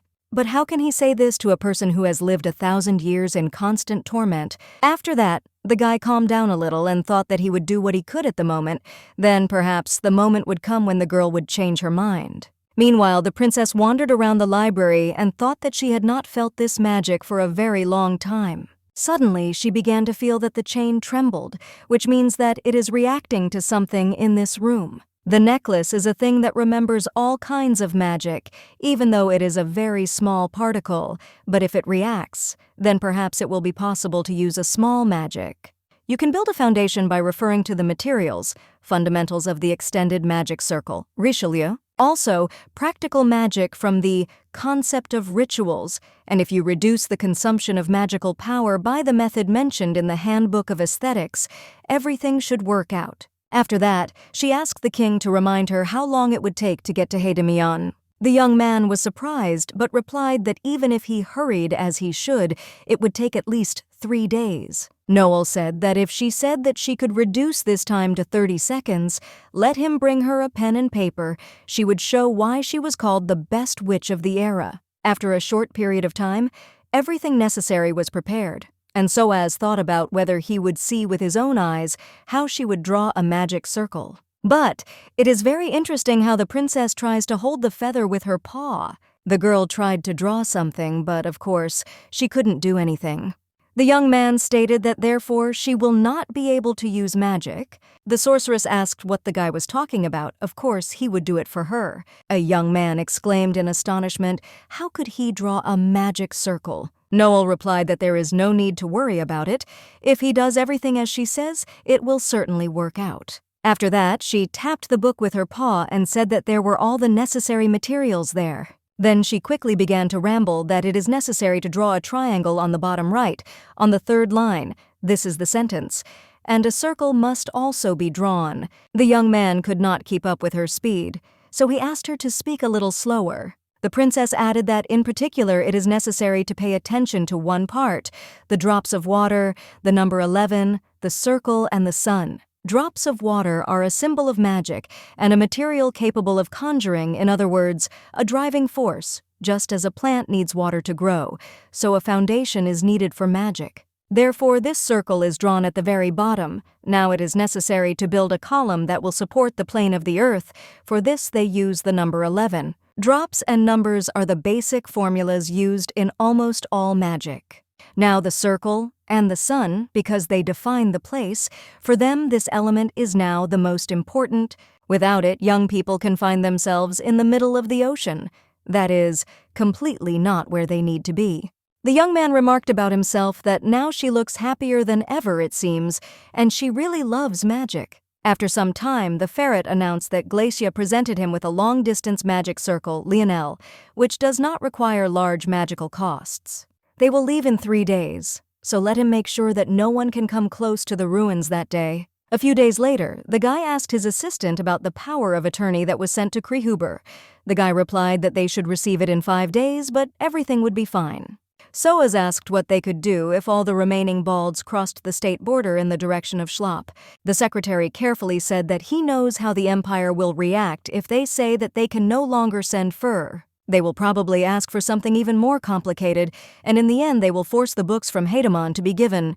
The emperor is very greedy for them, so he will do it anyway. The young man asked what to do if he no longer wanted to give them anything. Arrington was surprised and replied that if His Highness has any plan, then he has no doubts about its success. After that, he said that, as he had ordered from today for 2 days, the entrance to the ruins will be controlled.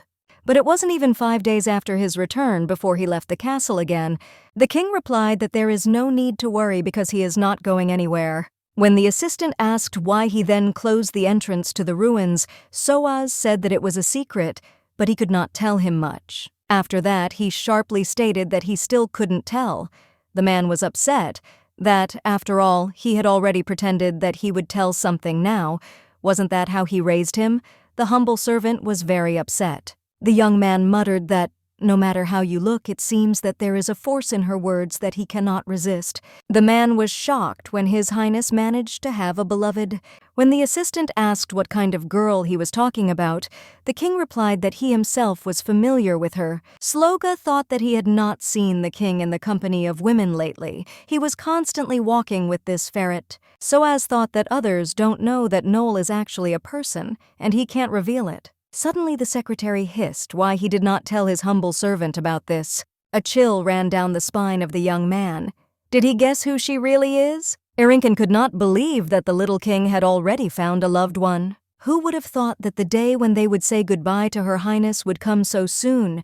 He believed that he had done everything possible, taking care of him, instead of the eternally resting queen. But the number of matters about which he does not know is increasing, and the man is not even the father of His Highness. Then the man shouted that he was really upset, because he couldn't even imagine how important it was for him to know who would be next to the young man. While he was sobbing, the young man thought about how everything turned out like this in general. After that, he replied that he did not think that he would guess so quickly, but, unfortunately, this is unrequited love.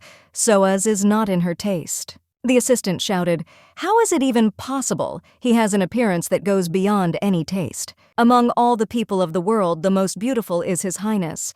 How can someone reject him because he is not to her taste?" Then he began to ask questions about what family this lady is from, how old she is, but the king answered that he could not tell. Well, I still answered that it was 40, but I thought to myself that if I were to be precise, then 1024. The secretary immediately began to sort through all the girls of this age and try to guess which one they are. The guy thought to himself that again he screwed himself. The king can't tell him the truth, therefore, maybe just leave everything as it is.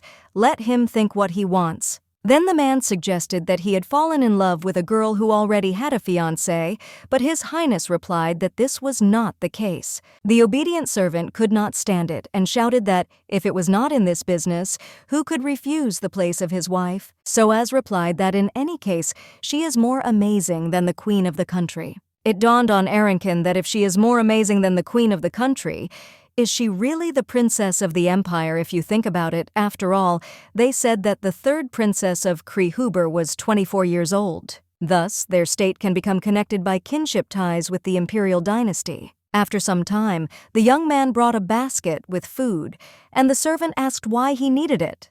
The young man answered that he was going to have a picnic with Noel. The man was taken aback, immediately lost interest in it, and disappointedly mumbled, "That means it's a ferret." On the way to the door, the servant thought about why he had taken the picnic basket to the library. Was he going to spend it among the books? His Highness looked around and asked why he was following him. Let him return back to himself. When the doors slammed shut, the man asked the guards if they had any children. The guys answered in one voice that they didn't. Arrington muttered that then they would not understand his sorrow and went about his business. Memories arose in his head that when he was little, the boy wanted to go on picnics only with him because he really liked spending time with David. After some time, the guys began to hear some noise coming from inside. They did not understand what was happening there. One of them suggested to go in and check. But he reminded the other that His Highness said that they should not hear, that there is no need to come in, so it is somehow scary. The guy objected that he was just a bunny and leaned against the door to try to hear something, but suddenly there was a loud explosion. From the entrance to the library, a bright glow appeared, and the guys immediately began to ask for forgiveness for the fact that they dared to stick their noses in their business. They did not hear anything. But everything suddenly became silent as it had begun, and no one left the room. After a while, the king thought that Noel looked like her head was full of thoughts, which is how she feels looking at her country after 1,000 years. The girl noted about herself that, it seems, until this moment she had not fully realized that her Valhalla had really disappeared. After that, she thanked him for waiting for her. Now we can go inside. On the road, the guy said that 50 years ago, due to a strong earthquake, the floor collapsed. Thanks to the fissure that appeared then, it was possible to discover this underground library. The princess wondered how this could happen. There had been no earthquake in the north for more than 1,000 years. Something is clearly wrong here. It is necessary to go down as soon as possible and check everything. Touching the door, she said that in front of the 36 storehouse she feels a different magic, not the one that preserves books. Obviously someone got there before them, and the crevasse was the work of that person. This all means that there is still a sorcerer who knows about the existence of the forbidden book. The young man exclaimed that there are no other magicians in the world except her. Opening the door, the girl replied that the fact that she has lived for more than 1,000 years is unthinkable, so should they be surprised that there is another sorcerer? The princess will not be surprised at all if the dead come back to life. Then she approached the huge closet and asked if the young man could move his ego to the side. The guy immediately rolled up his sleeves and muttered that he was designed to be driven by people. Noel noted that he has such thin hands, it may seem impossible for a person with such a fragile body. When the princess added that it might be worth taking sails with her, Soaz froze for a second. After that, the young man gathered all his strength into a fist and began to move the cabinet. The sorceress was taken aback and immediately asked for forgiveness for underestimating him. Looking at the hidden passage, the king said that there was neither a handle nor a lock, as they were going to enter there. Lionel answered that now they will look for any hidden mechanisms. After some time, the guy stated that there is nothing, apparently. The doors open with the help of magic. The princess was very sorry to hear this, because she is a witch who is not able to use magic. After that, Out of anger, she began to kick the door and was indignant that she had disappeared a long time ago. As a result, she hit herself so hard that it hurt a lot. The guy immediately picked her up in his arms and began to ask her if everything was okay. Even if she was angry, why was she throwing a stone? But suddenly there was a sound of the door moving, and it opened. The guys looked in amazement at the passage and wondered if they really opened from a kick. Preparing to go further? The young man asked, "What if that sorcerer still wanders in this place?" Horyok answered that this is impossible. More than 50 years have passed. He must have already grown old and died. Plus, this man is just an amateur, since even though he caused an earthquake, he couldn't hide the traces of making a single hole. The young man replied that although she speaks so confidently, she is trembling too much. The princess shouted that this is all because she is simply very cold. Suddenly there was a voice that asked again, "I mean, it's cold. It won't work like that." Noel was surprised, as she doesn't feel signs of anyone's presence. His Highness raised the lantern higher and asked if there was anyone there. A voice rang out again, which said that it was impossible for the guests, who had not been here for a long time, to be cold, after which paths with fire flared up right in front of them. After a long pause, he added that judging by the vibrations of the air, they were very surprised. The ferret said that she is the princess of Valhalla, and the last sorceress is Glacia Lionel. Who is he? The voice answered that it is nice to hear her. She is the guardian of this place. The girl was surprised. What a guard she is. She is hearing about her for the first time. The interlocutor said not to stand there, but to go inside so that they could talk. Let them follow the layer. His Highness asked if this was a trap. The princess replied that she did not know. The voice immediately said that he could hear everything. The young man immediately asked for forgiveness. The watchwoman replied that she forgives anyway. She likes guys who immediately admit their mistakes. There were so many unscrupulous people in her life. It was very annoying. The sorceress suddenly stopped when she heard this and asked if she was human. The voice answered that, of course, once she, like them, loved adventure and hunted for myth. She was nicknamed the Master of the Sword. The guys do not even imagine how brave she was. The woman fought with countless warriors. The king asked her several times to tell her that there was a wall ahead, and they could not pass. But the guard did not listen to him and told her about her happy past life. Noel got angry and shouted that she is really so old that she is completely deaf. They are telling her that there is no further road. Unexpectedly, the woman answered that, apparently, she inherited her mother's character. What can you do if profanity is passed down from generation to generation in Glacia's family? The princess became even more angry and shouted, "How dare she speak like that about her ancestors?" But the voice continued that they inherited her blood. Of course it had to happen. After that, in front of our heroes, a further passage began to appear on its own. The guard explained that this place is her tomb and a punishment for a forgotten promise. She welcomes young people in a secret room. Now she wants to introduce herself. The woman is the founder of Valhalla and the first sorceress, Glacia Ultra. Noel immediately felt a chill run down her spine, and she began to recall her recently spoken words, which were completely devoid of consideration for her ancestor. "I wanted to just die on the spot, but she can't do that even if she wants to." A young man muttered that this is not the time for self-flagellation. The forbidden book, which was kept in this place, disappeared somewhere. It was still stolen. The ancestor immediately asked if they had also come for the forbidden book. The guy exclaimed that if she says the same thing, then maybe she saw who stole her. But Ultra said that first she wanted to ask something, why she called herself the last witch. The girl clarified that one of the sorcerers decided to get all the power of Ostara, but he could not cope with such power. Only she survived. Many years have passed since all magic disappeared from the world. The woman stated that in the end the magic, which was released for good, became the cause of the disaster. Noel started muttering that it was her mistake, but the ancestor interrupted her and said that it was enough. There is nothing more useless than regretting what has already been done. So they ended this conversation. I just wonder who neutralized all the accumulated power. Our heroine answered that she figured everything out on her own. Ultra immediately remembered that Rubel, every time she came to her, bragged about how outstanding her daughter was. When she listened to her stories, it seemed as if she was looking at herself in her youth. An ancestor fantasized about the time when he would meet her as a queen. But one day they simply stopped coming here. Then she began to suspect that Valhalla was destroyed. Therefore, nothing happened. Altra was looking forward to the opportunity to spend time with her, but she was lonely, and in order not to experience this feeling, she fell into a deep sleep. Al woke up from the fact that someone had entered the room, but by the time she woke up, the book had already been stolen. Oh, it's a pity. The lonely old woman put them in a difficult position. Noel shouted, "How can Altra say that? If she had followed Ostara properly from the very beginning, then this would not have happened. Everything that happened was only her fault." The woman objected.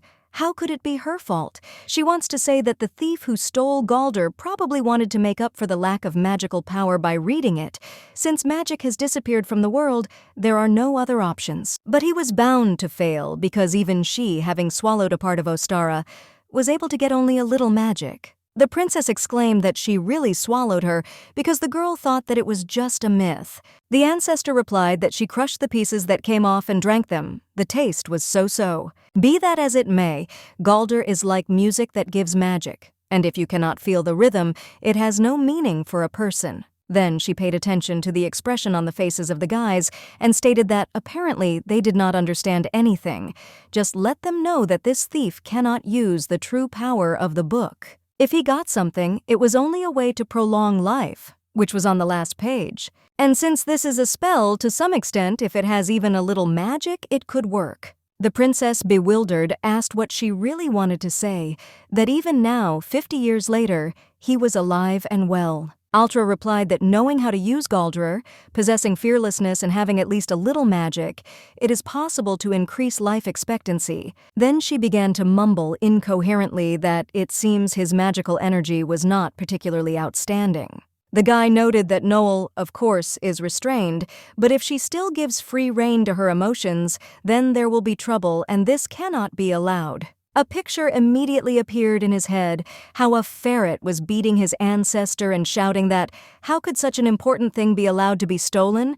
She is the first witch, or who in general. Therefore, he interrupted the woman and exclaimed that he wanted to know something about her, why she did not go to eternal rest, remained the guard of the secret room. Altra muttered that she doesn't know. She died so long ago that she doesn't even remember her. It seems that she concluded a contract some woman persistently asked not to lose the book, as it is a dangerous thing. Galder, an ancestor she received while still a girl, won a bet from some old woman. Noel did not understand what kind of old woman she was, but the boy was happy to hear the story about the turning point in the history of Valhalla. Altra continued that, if you think about it, it turns out that the first witch was exactly that old woman. She would have told them what the couple was up to, but it's a very long story, so it's better to put it off until later. In short, a part of her soul is tied to this place to protect the forbidden book. When the guy pointed out that she still lost her, Noel started hitting him with her paw and asked what kind of disrespectful nonsense he was talking about. Even if it is true, let him keep quiet. But the woman answered that everything is fine. He is telling the truth. She could not save Galdry. I wonder who this curious guy is. It doesn't look like he's a sorcerer. When asked if they were lovers, the princess loudly shouted that they were not. This is Soaz von Ramael, the ruler of the kingdom founded on the site of the destroyed Valhalla. They met by chance, and now they just pursue one goal. He is definitely not a lover. After that, she realized whether she was too rude, but the stone-faced guy replied that she was right. They were not a couple, but he really wanted to change it. A young man wants to do everything possible to dispel her curse. If everything works out, then they will be able to get married and live happily together for a long time. So can't the great original source of magic help a young man in love and a descendant who has experienced difficulties by removing the curse? Suddenly, the woman laughed loudly and answered that, of course, she likes such a feeling as love. Especially desperate love of young people, it is simply impossible to resist. But what is the curse? The princess collected her thoughts and said that she would tell about everything herself. It was 5 mornings, the last day of the assembly, 7 hours before the destruction of Valhalla. The girl was gathering and thought that her hair had already grown so much. Selena entered the bedroom, who said that she had come earlier than usual because she was worried about the upcoming event. Dalmi also came. Today they are finally returning home. When asked if she was happy that she would finally be able to meet her father, the little girl said yes. After that, she ran to hug our heroine, who asked if the little one slept well. The girl began to say in her ear that, "It seems Mother does not like meetings very much. She says every day how tired she is." The princess whispered back that it was normal, because in fact she didn't like them either. When the little girl asked why, because she likes them, the girl answered that it was because she comes there to have fun. She would know how busy they are all day. But as far as she knows, her mother, using Dalmi as an excuse, has never participated in the meeting. So why did she get tired? Selena immediately answered that she was running errands outside the palace. When Noel objected that her skin looked too perfect for such a thing, the girl decided to change the subject and said that it was time to move on. The little girl immediately said that it was time to go, as Papa promised to buy her something delicious. Already on the street, the princess asked what happened to Agape's face. The young man replied that he dreamed that Adora was suffering, so he did not sleep. Glacia said that he's done suffering already, let him eat it better, and shoved a chocolate bar into his mouth. The young man was surprised to note that this is her favorite type of chocolate. Noel answered that she was taking care of him so that she could sit down by herself someday, but she gives him, his older sister is in very good health, so there is nothing to worry about. Even last time, when they went on an expedition, the girl was dragging huge bags and it was not difficult for her. In any case, as soon as everything is over, they will leave, so one can only hope that the meeting will not be delayed for a long time. Meanwhile, his sister shouted that, "Please don't do this," but a powerful magical force pulled her hand to the emerald stone. The girl tried to resist, but she couldn't do anything. She yelled, "Why is Ranon doing this? They have to protect Ostara." A voice was heard asking what he was doing at all, even though it was a girl, but she would die if she was exposed to its power. The guy answered that if Ostara had weakened her defenses a little, Adora probably wouldn't have suffered so much. The woman shouted that he couldn't see that she had lost consciousness, let him stop immediately. Ranon replied that he couldn't, or rather didn't want to. If she hadn't made it so that only girls could hold the necklace, then he wouldn't have gone so far either. Meanwhile, Sister Agape reached for the magic stone and exhaustedly dropped the ego on the floor. The ancestor shouted for him to let go. Does he really think that he will be able to cope with her power? This is not the kind of power that can be desired. The simple human body cannot withstand it. Let it stop before it is too late. The young man muttered that, with the exception of the noise, it was quite tolerable. After that, I wondered if she would die if I left her like this. Let her not take it on her account. She was just unlucky. The girl mentally asked to turn to her brother and told him not to let Miss Lionel come here. Ranon went crazy. Meanwhile, the young man, standing on the balcony, the young man wondered when his love would come. Suddenly Agape stood up sharply and muttered that he must go to Valhalla immediately. Selena said that she would go with him and let Glacia look after her daughter for the time being. The princess replied that it was good. She would come as soon as the meeting was over. Immediately, a voice was heard asking why 2 administrators left at once. The man clarified whether there were any problems with the Ostara towers. Noel replied that he has nothing to worry about. They have really outstanding administrators who keep everything under control. Unless she alone is enough to represent Valhalla. After some time, the princess hurried to the tower and thought about how a boy could do such a thing. A message was sent to her which said that Ranon captured Ostara. At the moment, the current queen and other administrators are pursuing the criminal and resisting him with all their might. Having reached the top of the tower, the girl saw a young woman holding her mother in the air. Around the deranged young man, the breathless bodies of her friends lay. Ranon, upon seeing her, burst into a smile and declared that his love was a little late. Then he approached her, began to wipe her tears, and said that there is no need to cry, because if she continues, it will also be bad for him, although, of course, her face is beautiful. The girl asked her to answer one question: why did he steal Ostara? The young man asked that, does she not understand? Everything is because of her. To win her love. He was too weak, so her mother would not allow them to be together. But now Ranon has gained strength, and there are no more people who could prevent their love. Noel tore her hand away and exclaimed that the reason why he betrayed his comrades and killed her mother was only that. The young man replied that neither she nor her mother understood his sincerity, and a sudden attack was unexpectedly cold-blooded. The princess answered that, does he really think that he can win her over with something like that? Of course, she must be cold-blooded. After all, at the moment, the girl's only desire is to tear him to pieces, after which she teleported the body. The guy remarked that, just to think, she was able to deal with bodies in such a short time.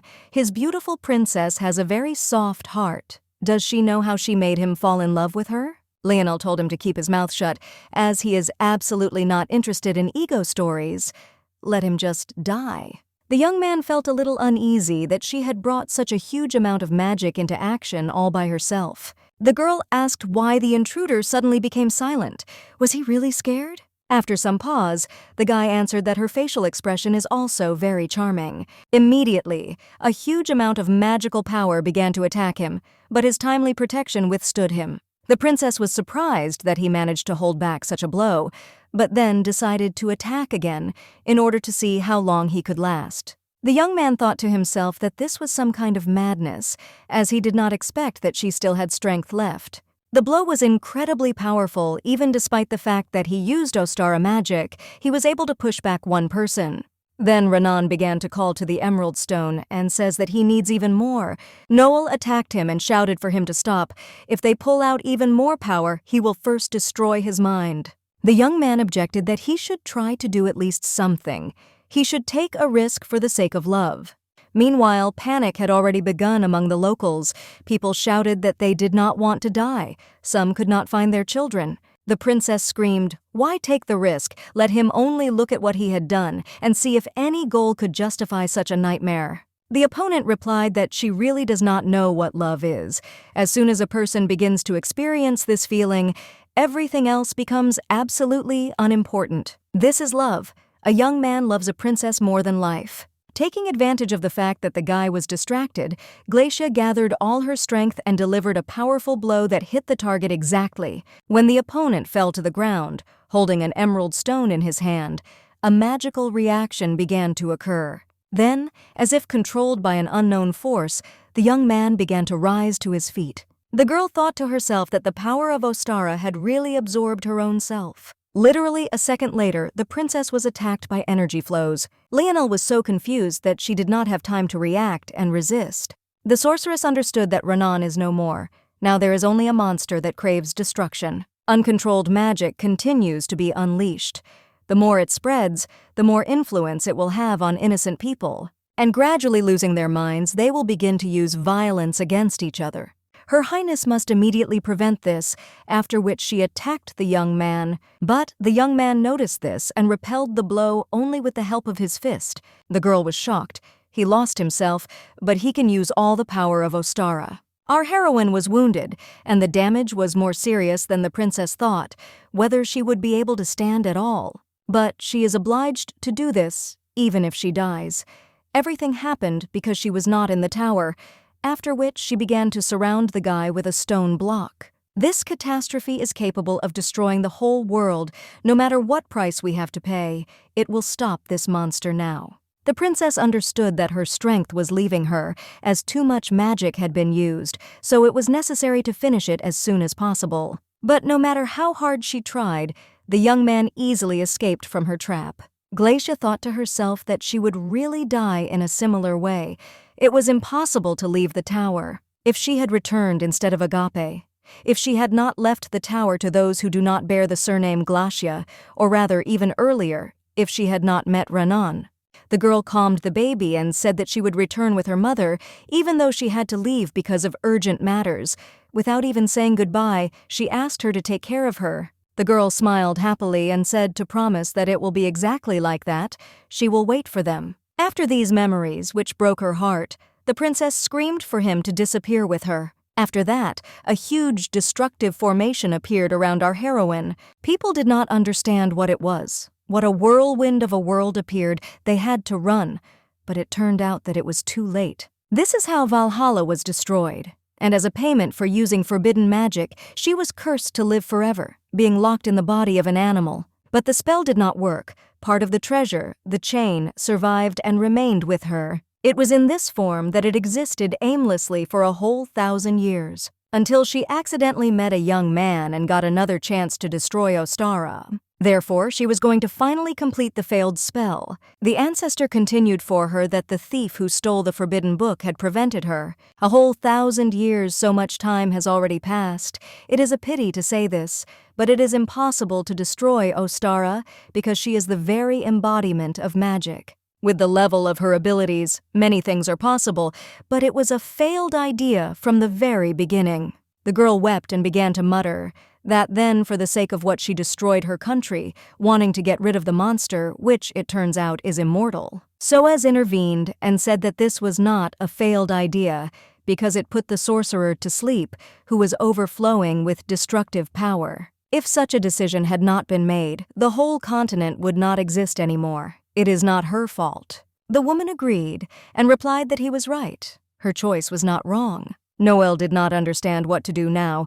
The forbidden book is lost and it is impossible to destroy Ostara. She just sighs and, even being a princess, can't do anything. What a pitiful she is. The thoughts were interrupted by Altra, who asked if she knew why forbidden magic was called that. The girl hesitantly clarified that it is not because she harms people. The ancestor replied that she could not be chosen for good and used for good purposes. Destruction can be used to destroy stones that block the way, and regression to turn the water wheel so that it would be easier for humanity. When Noel suggested that it must be because there are people who use these spells with bad intentions, the woman said no. The reason lies in the fact that if you use forbidden magic, a person will surely be punished. It usually consists in the destruction of the sorcerer's body, depending on what kind of magic is used.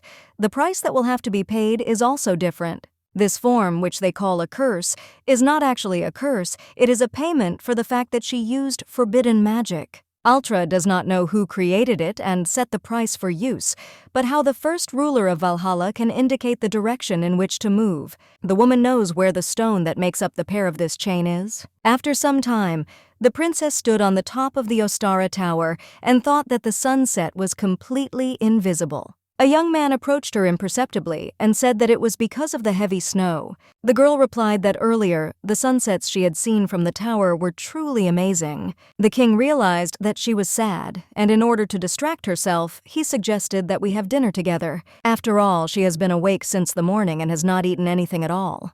The dishes of their chef Jarks are really amazing and worth trying. Lionel noted that this is orange marmalade, which she previously liked most. The guy immediately said that now this is also his favorite marmalade. The princess tried it and said that she did not expect that there are oranges in their country. She did not even hope. But it is really amazing. Soaz was upset, which means that she did not even hope, of course. Among the imported goods, there are also oranges. Their country is also engaged in trade. Although she mostly goes with Kriheber, Noel noted that they seem to have a really bad relationship. The young man answered that there is no country with which they would have really good relations. Then he began to talk about Shlopa, and immediately realized, because how could it be mentioned exactly now? If she finds out the truth, she will worry even more. Half an hour ago, the woman reported that the stone is now in the Shlopa palace. Having drawn attention to the fact that he was engaged in self-flagellation, the princess repeated that she had said that everything was fine. His Highness objected that she was so gloomy from the moment she found out about it. The princess dropped the sandwich and thought to herself, "What kind of guy is he? He looks so much like a fawn when he makes those eyes." After that, she replied that she had already guessed that Ostara was not destroyed. She was only a little surprised when it was confirmed, and now she seems to feel some lightness. The young man asked that if they were going to go on a search, would they be moving this time with the help of magic? Horiok answered that since she uses a shortened formula, there is a greater probability that an error will occur if she calculates and inserts something complex into it. So it is possible to move only to those places that are familiar to the spellcaster. The king muttered that it turns out they cannot go to Shlopa, where she has never been. Then he added that everything is clear to him. In any case, he will do as she wants. Then we need to figure out how to get there in the near future. After that, they began to think that they can move with the help of magic to Connaught. If they go from there on a cart, then everything will be faster. But the girl looked at him and thought about herself. If she had not met Soaz, she would have continued to live in the past. But no matter how much he disliked her, how could he go so far to help her? The young man knows how to cook. His character is docile, he copes well with things, and he is so handsome that it is even a pity to give him to others. The king approached her closely and asked what she was muttering under her breath, but the girl shouted that it was nothing. "Hey, I just wonder when they will go to Shlopa." "Just curious." The guy asked why she said that while looking at the wall. "It will be difficult to do this right now, as it is necessary to wait for a reply from the Empire, which said that now they will not supply the fur that was requested, justifying foreign trade." The guy thinks that when he returns, he will be expecting something that will cause a headache. After that, he wondered why Ostara was located there, because this thing, capable of turning the whole continent on its ears, should only spread the word, but for 1,000 years, no one knew that the stone was located there. The sorceress answered that the then king of Arafa Ermun would reliably hide the stone if it fell into his hands. The man was not like everyone else. He insisted that one cannot depend on magic, being a sorcerer at the same time. When the young man said that he thought there was a way, the princess muttered sarcastically that she saw that he was now a greater sorcerer than she herself. The king understood that she was offended and said that it was because he was a student of the great sorceress Glacia Lionel, and he must work with all his might so as not to disgrace her honor. When Lionel replied that she should try, the boy retorted that since Shlopa was a place she had never been, they couldn't get there using magic. Then how about sending there a letter with a magic circle drawn on it? That is, it turns out that they will not move there, but will be called from there. So they will prove at the same time that he is a sorcerer. They will shorten the time for the journey, because it will be faster to send a letter than people. The princess muttered that it is possible to try. Why didn't she think of it herself? His Highness bowed and asked if he was worthy to be her assistant. Noel patted him on the head and said that he is smart, as befits her assistant. Soaz replied that if she talks so sweetly to him, he won't be able to sleep tonight because of his frantically beating heart. The princess immediately pulled her hand away and exclaimed that despite the fact that he fulfilled her wish, he still talks too much. He needs to reduce the number of confessions. He does them for no reason every day. A few days later, the king was informed that their delegate had returned. After that, he was handed a letter from Krihuber, which said that they were proposing marriage to their princess. Lionel was so surprised that she even dropped the cookies from her hands and looked at Soaz with her mouth open. The empire advanced more and more exorbitant conditions under the pretext of trade. King of a small country, Parilaud, Soaz von Ramail decided to resist this. Therefore, he sent a letter of trust stating that he would no longer supply red bald fur. And the answer was that let him then marry the emperor's daughter. They were aiming for the other from the very beginning. Arrington muttered that they had miscalculated, thinking that the most they could ask for was riches. It is simply unthinkable. This is just a lack of words. In fact, they want their country to become a colony of the empire. Suddenly, Noel heard the guy say that if you only have to sacrifice one of them, isn't that a good offer? A picture of a happy young man walking to the altar with Princess Krihuber immediately appeared in her head. The young man continued that if it was possible to overcome the crisis, he sacrificed this body.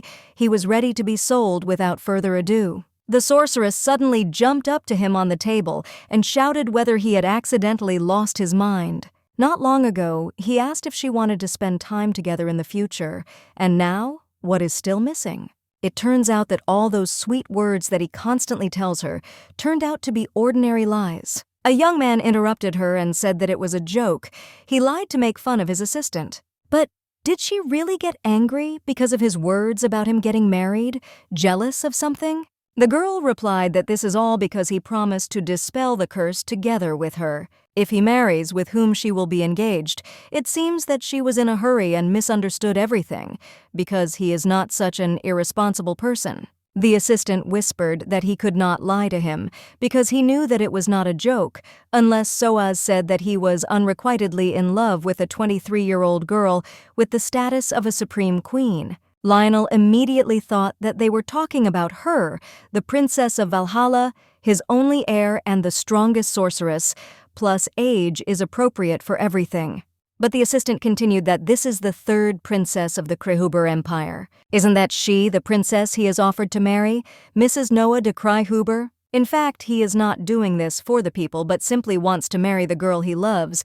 David understands this perfectly. The guy is actually the ruler of Parilaud, And he should think first of all about the country, not about personal feelings like love. If their state becomes a country-in-law of the empire, then in the future it may turn into one colony without a name. Their king cannot marry a member of the imperial family for any reason. So that this old man could not see their beautiful country become a colony of the empire while he lived, let him simply leave his head. After that, there was a heavy pause, and the young man did not understand how to start in order to return everything to normal. Then he said that if he so wishes, then fine, let the one outside bring him a sword. The princess began to try to calm him down and said that it was completely unlike him. But a maid had already appeared in the room and said that she had brought what the king asked for. Pulling out the sword from the scabbard, the boy said that he perfectly understood his sincere intentions and he should be ready to answer for them.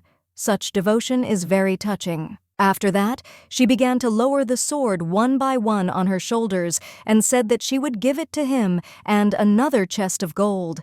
Although it started with a misunderstanding, his willingness to die for the good of the country touched him.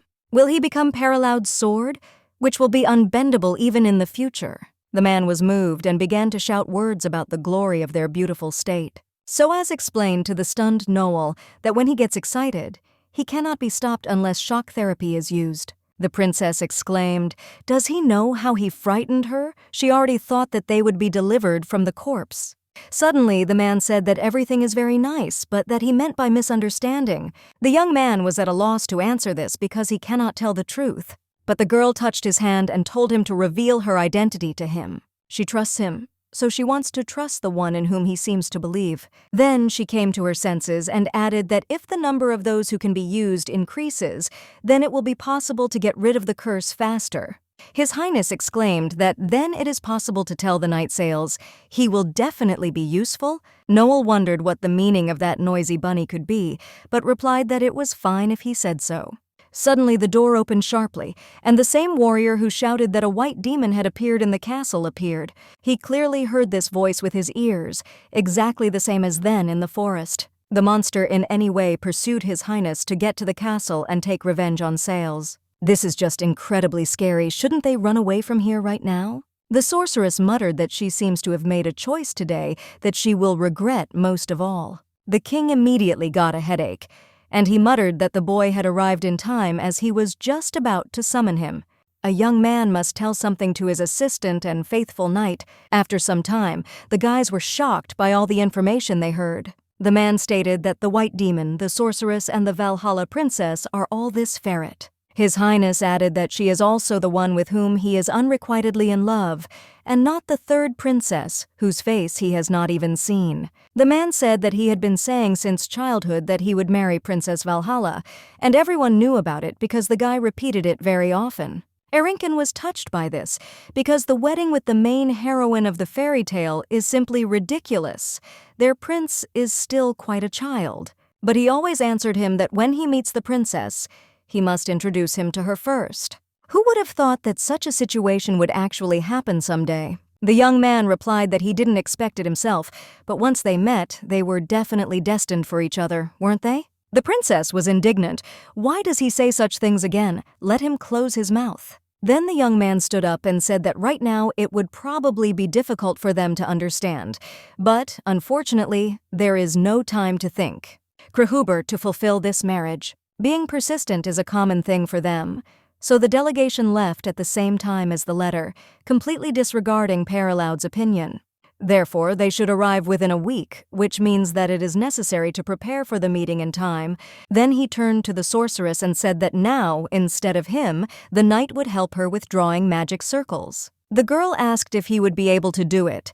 From the outside, it seems that he will not be able to draw a circle normally. The king replied that even though he looks like that, but in fact, drawing is his hobby. Let him believe in it. Soaz then informed Sales that she had said that she was giving him special permission to be around and serve her. The young man raised his hand and said that he did not say that he agreed to it.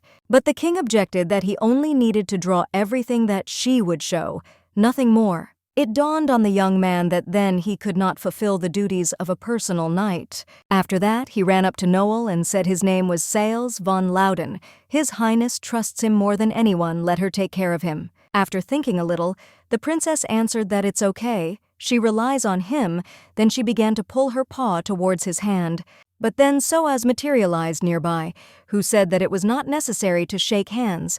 When the witch objected that it was just a handshake, the guy replied that he didn't want anyone other than him to touch her hand. There was only 1 week left before the arrival of the delegation from Krihuber, during which time all preparations for their meeting must be completed. Banquet, place to stay, complex dinners, and so on. Soaz must handle everything. And at this time, Lionel fully understood the language barrier and began to develop a magic circle for communication. The princess pointed to a picture in the book and said to redraw it exactly the same way. But the young man did everything completely wrong, so she was very annoyed. Noel was unable to control her anger, so he constantly received from her. Only after a week they finally managed to achieve the result. The guy heard her voice and exclaimed that he was simply excellent, which was expected from Her Highness. The girl objected that it was all thanks to him. He made an excellent effort, but the boy replied that he simply followed the princess's instructions. The young man persistently asked whether he would have to do more corrections, but the sorceress answered that it is still unstable. Magic does not work out of harmony. Silos thought to himself that someone would please take him back to the personal nights, but he said aloud that someday everything will be perfect, because that's what she does, so she has absolutely no doubts.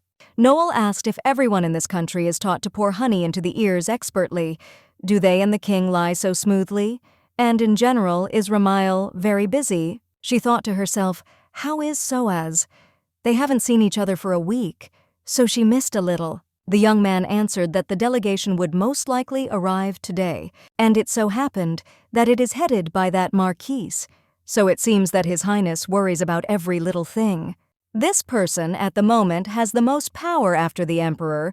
The princess asked if it was possible that the marriage proposal was a trick. The young man was surprised how she found out who else, except this madman, would have done such a thing. They say that he is the illegitimate son of the previous marquis, but the emperor loves him so much that there are even rumors that he is actually his child. Everyone knows very well that the marriage of the first princess was arranged on his initiative. It seems that this time it is the turn of the third princess and Paraloud. How dare he involve their country in this at all? Noel asked how an illegitimate child managed to get the title unless the former marquis had children. The guy explained that in Krihuber only men can inherit the family. It seems that his legitimate wife could not give him a boy. Since he had no close relatives, the title passed to the bastard. This is a country with terribly ignorant discrimination, which is simply barbaric, and the witch asked him what his name was. The guy thought about it and answered that the name of this little guy is Sesk de Glennis. Meanwhile, the king looked at him and thought that in contrast to his bad reputation, he looked quite benevolent. Then he said that it should be. The delegates got tired after a long journey. They prepared for them a banquet and a place to stay for the night, so that they felt comfortable during their stay here. The young man answered that he was even confused by his great generosity. When Soaz added that they could go rest after the road, the guy objected that, unfortunately, they had to refuse. Arinkin immediately burst out that it is rude. How dare a marquis of a foreign country behave like this with a monarch? They can believe that this is the true attitude of Krihuber to Paraloud.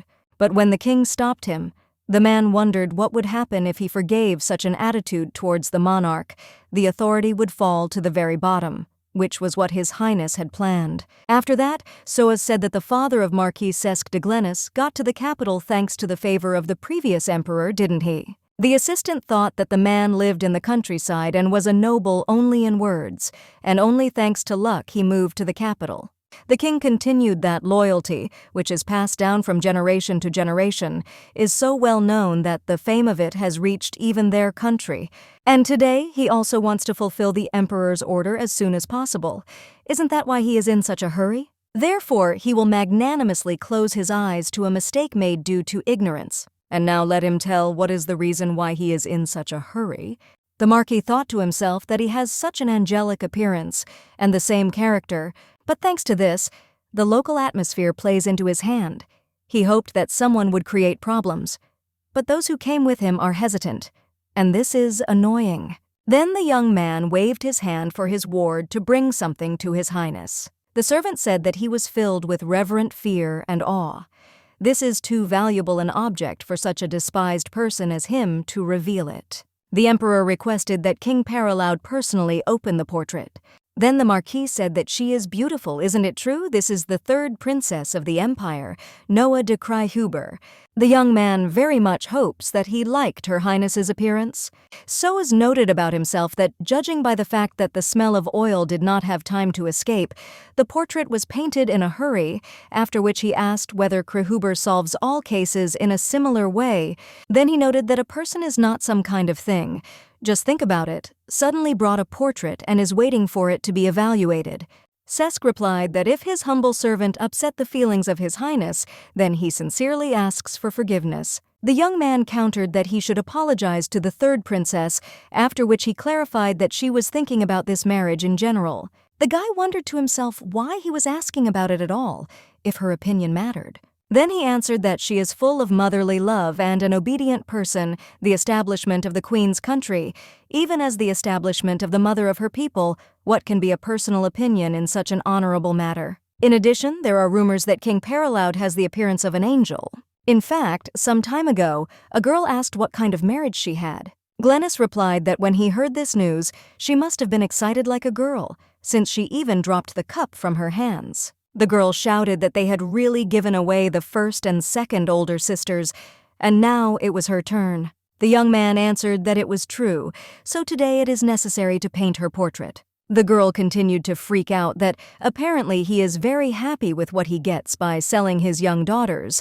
What a greedy father, let him tell him that instead of innocent daughters, he is selling his fat body. The young man replied that she can be angry as much as she wants because this artist is deaf and dumb. He does not understand why the princess protests pointlessly instead of obediently accepting her fate, like the sisters who have already married. But if it is easier for her than this, the guy will perceive her whining as a manifestation of sweet behavior. The girl hissed that she would give one prediction: the father will regret today very much. The king replied that when the beauty of the empire, about whom there are rumors, speaks like that, it is quite pleasant. The marquis noted that it seems that His Highness is optimistic, therefore, what about arranging a wedding as soon as possible? Soaz, on the other hand, handed the portrait over to his servant and told him to keep it and return it in its original form. When asked what this means, the guy answered that he doesn't want to get married. His Highness already has a favorite, so she will not be betrayed. A young man muttered that there is no other feeling as wonderful and stupid as love. After that, he added that his servant would not want this either, but if he could not fulfill the debt, their heads would be in danger. Can't he just once save the lives of everyone here and marry Her Highness? The king replied that he had too many things to do to take care of their lives. Even now, because he was busy with their arrival, he had not seen her face for a whole week. Let him tell the emperor that he was sorry. Since they have already finished this conversation, now they can definitely go to rest. Even if the marquis is in perfect order, the people behind him look tired. The guy replied that he was grateful that His Highness was worried about them.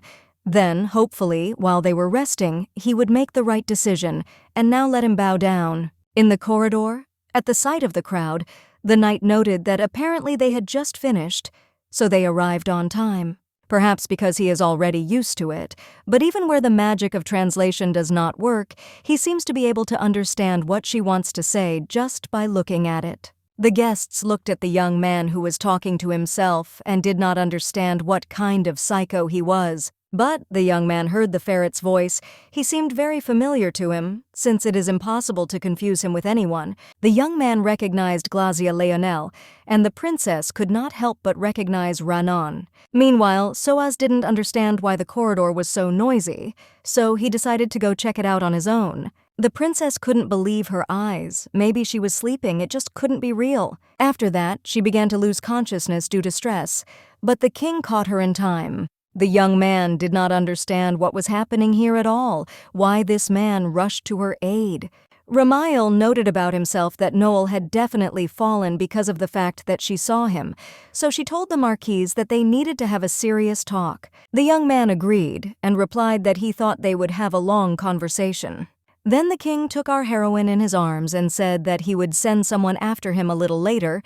The night would be long, so let him rest properly. Suddenly, a man put his hand on his shoulder and asked why he was going against the king's mood. If the marriage does not take place, it will be his fault. The guy sharply grabbed his face and ordered him to close his mouth. Even if he now kills all of them and returns to his family, it will not matter to the emperor. He may even, on the contrary, be happy, considering it a mistake by Paraloud and a reason for war. If he was taken with him simply for compliance, let him shut up and stand silently.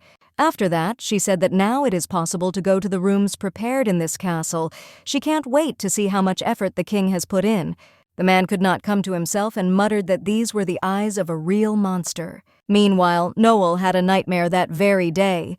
She didn't understand why her body hurt so much. Then she remembered that she was going to cast a doom spell because she had to stop Ranon. Now it remains only to say these words in order to prevent the irreparable. But the princess was so exhausted that she couldn't do anything.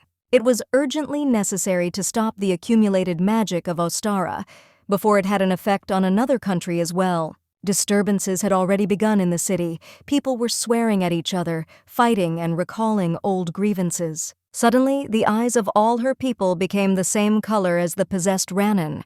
The young man rose from the ground and began to speak so that she would pronounce this spell. Then he flew closer to her and told her to say it immediately, let her join her hands and use magic, whatever she likes. The colleagues with whom she was together all her life, the people who believed and followed her, Valhalla, where she was born and grew up together with them, let everything be destroyed. Lionel will be able to do it all anyway. It's just her dream. The princess shouted that she did not want to do this and pushed him away from her. After that, she decided that she had to escape from there immediately, so she immediately began to do it. The voice told her that it is impossible to escape from sleep. She herself knows perfectly well that no matter how much time passes, nightmares haunt her every night. The only way to escape is death, but she lost even the chance to die. Let him utter the doom spell. Valhalla must be destroyed, while Noel screamed for someone to get her out of there. After some time, she woke up and did not understand how much time had passed. She was not even sure if it was a dream or reality. Suddenly, the sorceress began to hear the voice of the king, who called her by name and asked her to come to her senses. Soe is in front of her, who said that he wanted to wait until she woke up on her own, but it seemed to him that she was having a nightmare, so he woke her up. At the sight of the young man, the princess had tears in her eyes, and she asked him to hug her. The young man was confused, but the girl independently pressed him to her. Glacia felt his heart beating and understood that this was definitely not a dream. After some time, the young man shouted that no, he did not want her to do it. The princess answered that she will go anyway, even if he is against it. The guy was upset that she was going to do when she met Ranon. She fainted as soon as she saw him. Does she really think that this time it will be okay? The girl screamed, so he assumed that he would be fine. Does he know what kind of psycho that person is? Soaz answered that everything will be fine with him. Now Ranon is the Marquis of Sesk, and while he is the king of Paraloud, the young man cannot do anything with him. But as for her, everything is different with her. If he gets stuck in foreign policy, he may not be able to protect it. But the sorceress answered that from the moment she found out that Ranon was alive, she wanted to tear off his limbs and burn him so that not even bones remained. The young man destroyed her life, crossed out her fate. She wants to kill him so much that she is ready to die. But there is a possibility that she will be able to find out at least some information about the curse, so she will meet him. Ramael had already told her that he would help her in everything she wanted, so let him help her. Please. The guy sighed heavily and said that, okay, he will leave the knights ready at the door. She can't leave him for even a second. Let her be by his side. When they were already standing in front of the door, the king said that if the heart beats too fast or the head becomes dizzy, then let him tell him right away. Noel angrily replied that she understood how many times it was possible to repeat. Entering the room, Ranon said that they had not seen each other for a long time. About 1,000 years. Wasn't that right, Lionel? His Highness asked what his name should be, Ranon or Marquis Sesk. The guy replied that he would be happy if he called him Ranon, because this is his original name. Having taken a sip of tea, he noted that this is Baichovi from Rengalansun. This is the place where the first princess became a queen. Who would think that he would try it here? Having passed all this by his ears, the princess asked how he managed to survive. The young man answered that it was with her own hands, because she was trying to kill him. Who knew that in that situation she used forbidden magic? Just think, a force capable of destroying an entire country.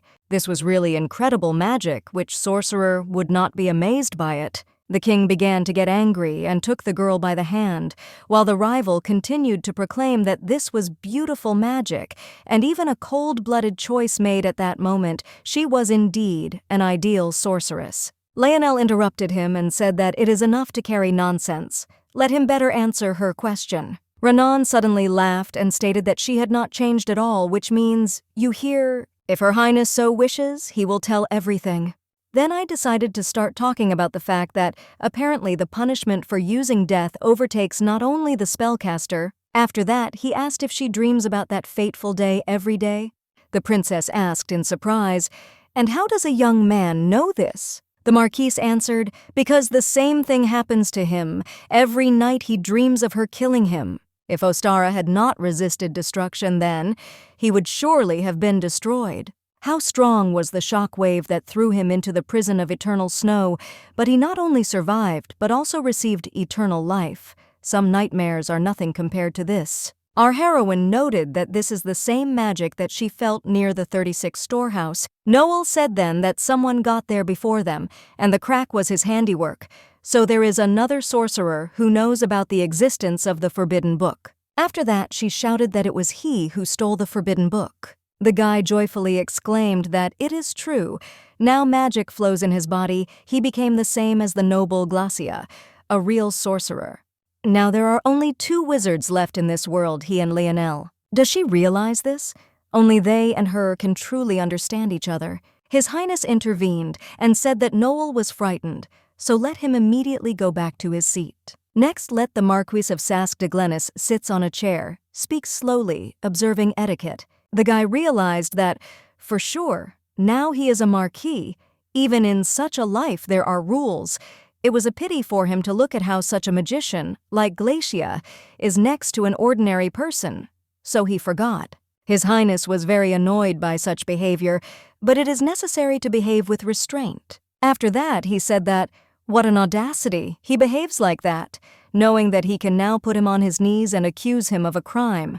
The young man playfully asked for forgiveness and said that his humble servant had been imprisoned in the snow for 1,000 years and had spent almost all the time unconscious. Only 50 years have passed since he started talking to people, so everything he thinks comes out of his mouth. This mistake was made due to ignorance, so this time, too, he sincerely asks His Highness for leniency. The princess could not stand it and called him an unflattering word, asked how he dares to say such a thing. Rhiannon replied that she really takes his side. Just to think that such a talent as her is wasting time on some people in such a place, it's really sad. What was she only doing for this 1,000 years? Isn't it a pity for the time spent? If he was next to her, they could have done great things. The girl was surprised that he was really asking if she was sorry for the time spent in hell. The surrounding trees at some point wither, weathered stones become grains of sand, animals cannot live for 20 years. All this time was spent as if in the underworld. Suddenly the king hissed that, how she endured this time, how hard it was for her. He does not know anything and bears similar things. The young man answered that he speaks as if one understands a witch. But no matter how hard His Highness tries, he is just an ordinary person. And a magician is a being who controls forces that violate the rules of nature. Does he think that a person who obeys these rules will understand a sorcerer? In addition, Lionel is special among the most special, powerful magic and an extraordinary mind. Her research had the power to change the history of Valhalla. Does he really think that such a girl will waste her time on this small piece of land with people like him? The princess noticed that the flow of his magic was too strange, so she concluded that he did not know how to use magic, did he? The guy replied that he was surprised that she guessed. It is still really special. Everything is true. The magic flowing in his body is not complete. Now that Ostara has disappeared, they cannot attract the magic of the surrounding world, so they look only like slightly special people. But what if magic returns to the world again? What if Ostara has not disappeared? The girl was shocked. How he even guessed about this, it is impossible. Rhiannon continued that it would certainly be difficult for him alone, but she appeared before him as if by magic. Doesn't she miss the time when it was so natural to use magic? The abundance of magic power flowing in space, and the free life with the use of magic, as if she were a part of the body. Together with the princess, they can again make this world, the world of sorcerers. After that, a young man proposed to revive Valhalla. They will be able to return to those ancient times. After some time, Lionel thought about what the revival of her country might be. Rannon's words about what she was only doing for this 1,000 years were spinning in her head. Isn't it a pity that I wasted my time? Then she pounded her fist on the table and exclaimed that he knew how to talk about such things. After that, she noticed that the drawings suddenly began to glow brightly. Then a magical glow filled the entire room, so much so that the flash was visible even from the window. After the delegation returned to their families, the cold wind stopped blowing and was replaced by warm sunlight, announcing the arrival of spring. The knight walked and thought that Noel had locked herself in the library, engaged in research, and he was walking here, carrying desserts. He had the title of the princess's guard, no different from the title of a slave who is engaged in guardianship and care. After that, he went to the library and reported that he brought her the cake she ordered, namely a cheesecake with white chocolate and orange marmalade on top. But the ferret did not run out to meet him. This seemed strange to the young man, as she usually appeared very quickly. On top of that, the library looks gloomy. Then he started shouting loudly that it was time for dessert. Hearing strange screeches, the knight was afraid that something had really happened to the princess. The king has already become too sensitive after the visit of the delegation. If even a coat of Noel is damaged, then the end will come for him. After that, he trembled all over and said that the princess knew that he was a coward, and now he was very scared. Suddenly, a woman's hand gradually began to appear from the darkness. Salos immediately thought that he was told that a ghost had appeared in the library. Was it all true? Suddenly, the hand jerked even closer to him, and a female voice shouted for him to immediately come to her. The young man was so frightened that he immediately began to quickly try to run away. On the way out, the young man tripped and flew down with his hat, shouting that the rumors turned out to be true. The watchman did not understand what other rumors he was talking about now. The knight shouted that the ghost of a girl really roams the library. The guys were horrified and began to think about what this all meant. Maybe it just seemed to him, but suddenly the doors closed abruptly by themselves. Then there was a voice that told them to leave Sales and go. The guard at once, as if blown away by the wind. The young man resigned himself to the fact that the end would come to him, so he collected his thoughts and looked in the library, asking if the ghost had called him. Someone began to descend the stairs, and they asked why he was so late. The knight immediately fell on his knees and began to pray for mercy. He will do everything she orders, only let him be left alive. The girl asked what he was doing at all. Did he not recognize her voice? The guy muttered that how dare he not recognize the voice of the ghost lady. But when he raised his head, he saw a princess in front of him, who asked why he was such a bunny. The young man did not expect to see her at all and shouted that it was really Her Highness Lionel. Then he began to ask a lot of questions. What happened? What happened to the ferret? How is this even possible? The girl managed to give him a shellban and asked that maybe he would believe that it was true. The guy thought to himself that this character, with fists coming first, is like a ferret princess in front of him. After that, the young man asked how she became a human in the first place. Her Highness angrily shouted back that she herself could not explain this. The necklace chain suddenly reacted to magic. The princess had no idea what had happened. And even more so, I have absolutely no idea why the necklace reacted. Then she added that, in any case, it already turned out that way, so let her not ask anything more. After that, she ordered to bring her clothes, as she cannot walk around in such a form. While he was running away, the princess went to the window and noticed that it was finally quiet. The sunlight was so warm. Plus, magic that does what it wants, and there are absolutely no problems with its use. The girl does not know how it happened, but it is indeed her body. In that case, the first thing I would like to do is to appear to the king. It is very interesting how the young man will react to this, be confused or very surprised, maybe even shy. Although she does not think that such a thing would happen with the character of a young man. Then she realized why she was thinking about it at all, because he is a whole 1,000 years younger than her. Suddenly a knight appeared in the room and asked if she was hot, as she had a very red face. The princess answered that nothing had happened, that nothing happened with the clothes. Seeing the dress he brought her, Her Highness was indignant that it was a uniform for a servant. The young man did not understand what was wrong with this and asked what was wrong. Lionel came out of her seat and shouted that he was really telling her to wear clothes that maids wear. She was actually the princess of Valhalla, moreover, the only heiress. When she threw a dress at him and shouted that he should put it on himself, the guy began to make excuses that he barely got this dress. Then he muttered that she didn't wear anything at all when she was a ferret. The girl immediately flared up and asked what he just said. After some time, walking along the corridor, the girl looked at herself in the mirror and noted that she was wearing a servant's outfit. After all, the young man should have been given a couple of thumbs. The knight from the last forces told her that Her Highness could not go there alone. Apparently he really considers her a ferret incapable of anything, which can happen in the palace, where she went every day. The princess already installed the magic barrier of perception and changed her appearance. Because they took out his moral education, this excessive care is very annoying. Suddenly, someone grabbed her by the hand and shouted, "What is she doing here anyway?" It was the senior maid, who asked if she knew how many things had accumulated, and the girl was talking idly here.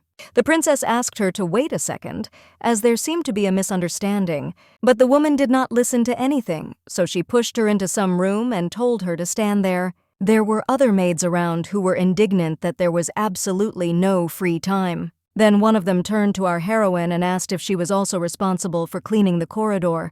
Lionel clarified whether she was addressing her, then said that it was similar to that. The servant immediately started talking, that she was worried that she was cleaning the corridors alone, how good it is that they are together. The princess was thinking about how she became human at all.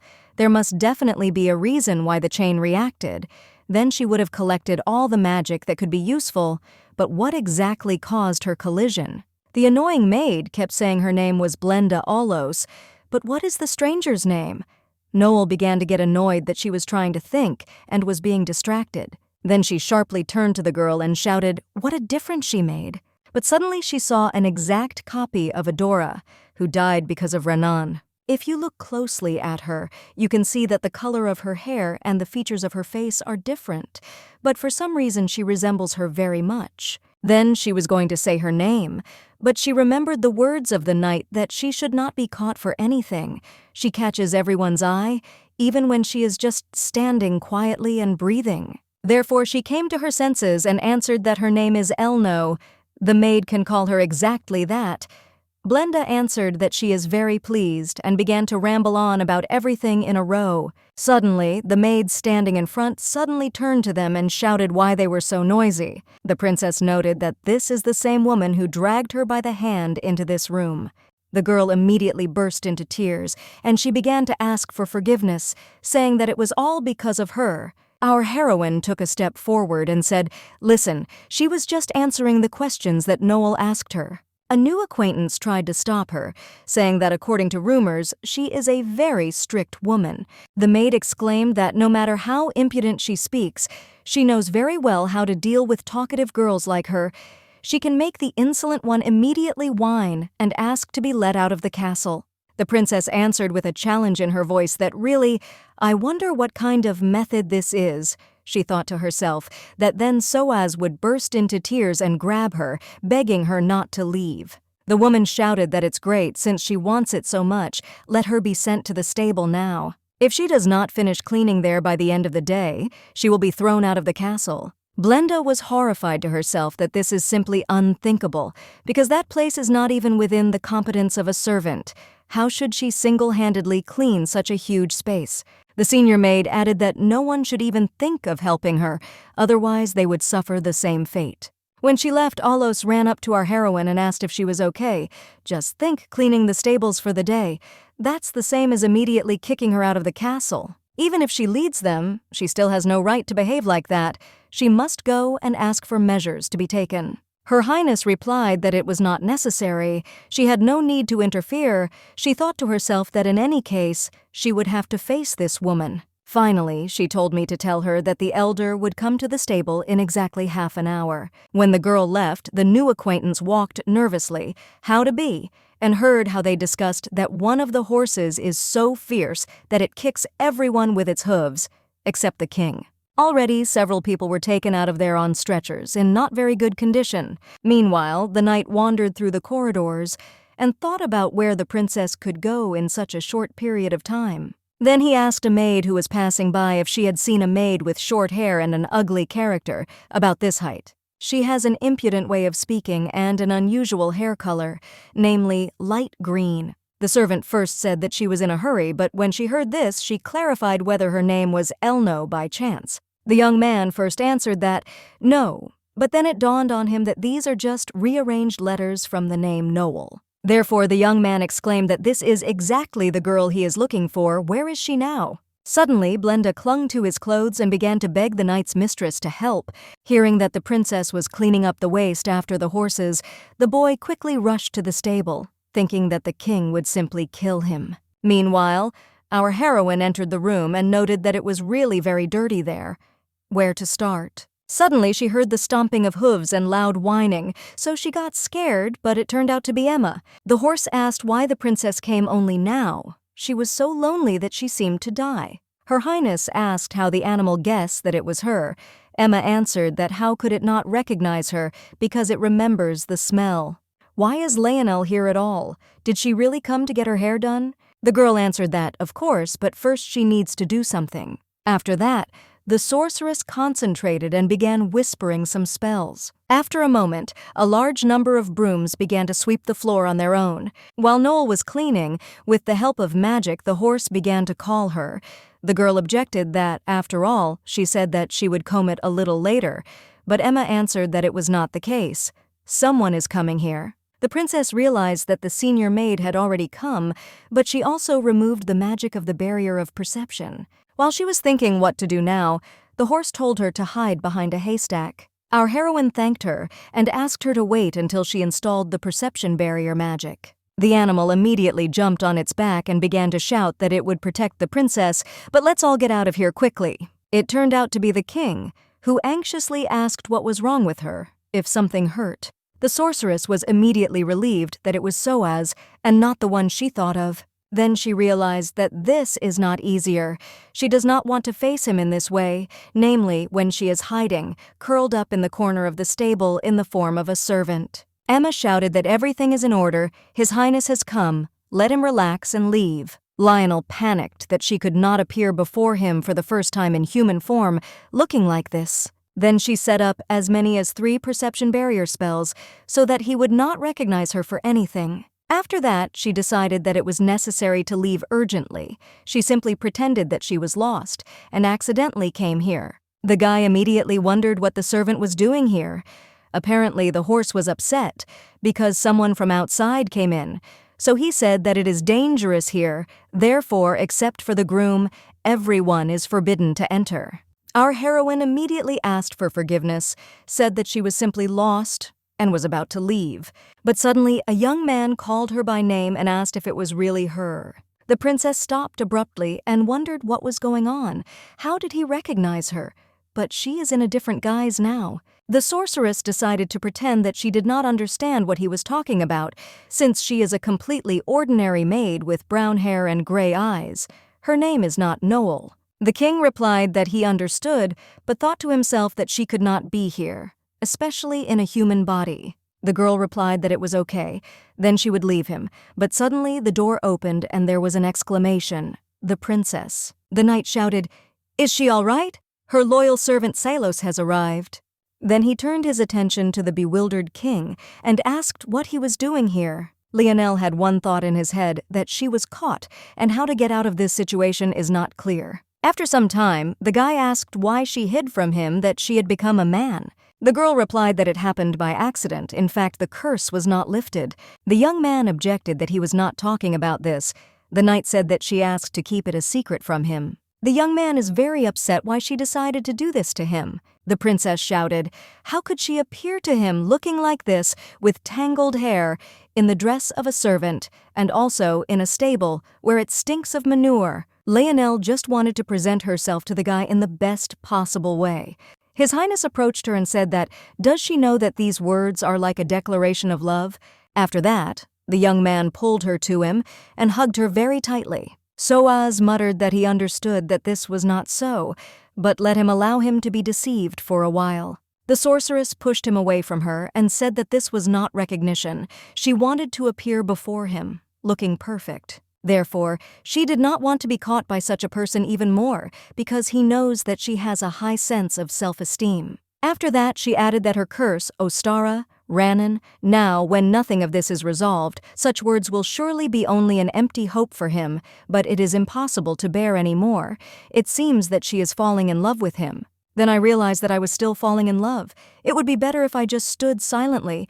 Why is he not reacting in any way? After that, she saw that tears were running down the young man's cheeks, and asked what happened. Let her forgive me if the princess said something superfluous, but don't cry, she was wrong. His Highness answered that everything is fine. He is just too happy to hear such words. Now Soaz will try to calm down.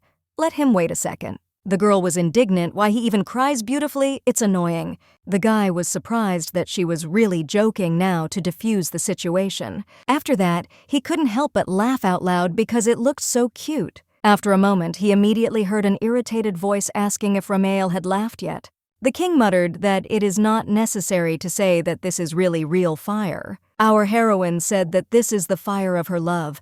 Will the young man notice it? His Highness felt a little uncomfortable, so he began to ask her for mercy. But suddenly, there was a bright flash, after which the princess disappeared somewhere. The young man carefully lifted his clothes and began to look around, shouting her name along the way. After a moment, a sorceress in the form of a ferret appeared from her dress, who stated that apparently the magic had stopped working. After all, initially it was just a coincidence, so she returned to her previous state, and when she became a ferret again, she could not use magic either. If I had known about this, I would have drawn at least a few magic circles when I became a man.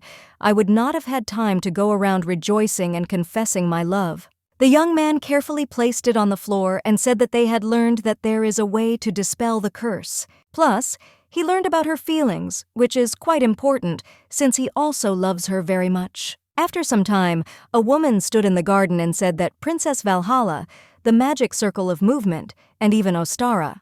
All this seems insane. But since she decided to believe such a strange story and wait here, it seems that her life is really boring. This was Queen Shlopa, Arafa Petza. The personal Night Moon objected that they did not know.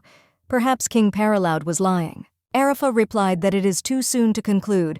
In any case, it is worth just waiting a little, and the truth will be revealed. While she was reading the letter sent by him, she felt as if she had fallen into a fairy tale. It seems that something interesting will finally happen in the life of this old woman. How could she miss it? Plus, maybe they can stop the appointed time of Arafa. It turns out that this little bracelet acts as a magic circle. The young man muttered that he could not believe in such a thing anyway. Suddenly, from the place where they put the ornament, a bright magical light appeared. Soaz materialized, who said that they had not seen Arafa for a long time. Pizza. The guy did not think that they would meet on such an occasion. This is the one he talked about in the letter, Princess Valhalla, Glacia Leonel. The queen murmured that his joke had already gone too far. His Highness replied that he perfectly understands that it is difficult to believe. Then he took out a piece of paper from the magic circle, which can translate Noel's speech, and tore it open. The sorceress immediately began to understand everything, and she said that Soaz is telling the truth, so she is a descendant of Arafa Emun. The woman almost lost consciousness from the fact that there was a talking ferret in front of her. The princess added that even though she was imprisoned in this form due to the curse, she is actually Glacia Leonel. It is even so difficult for her to believe. But the queen interrupted her and said that she believed. One cannot help but believe when one sees this green light, because for Arafa it is the most familiar color. Pisa leads her to where the thing they want to get lies. Let them follow her. Shlopa kings have longevity. Among the ancestors, there is even one who lived more than 200 years.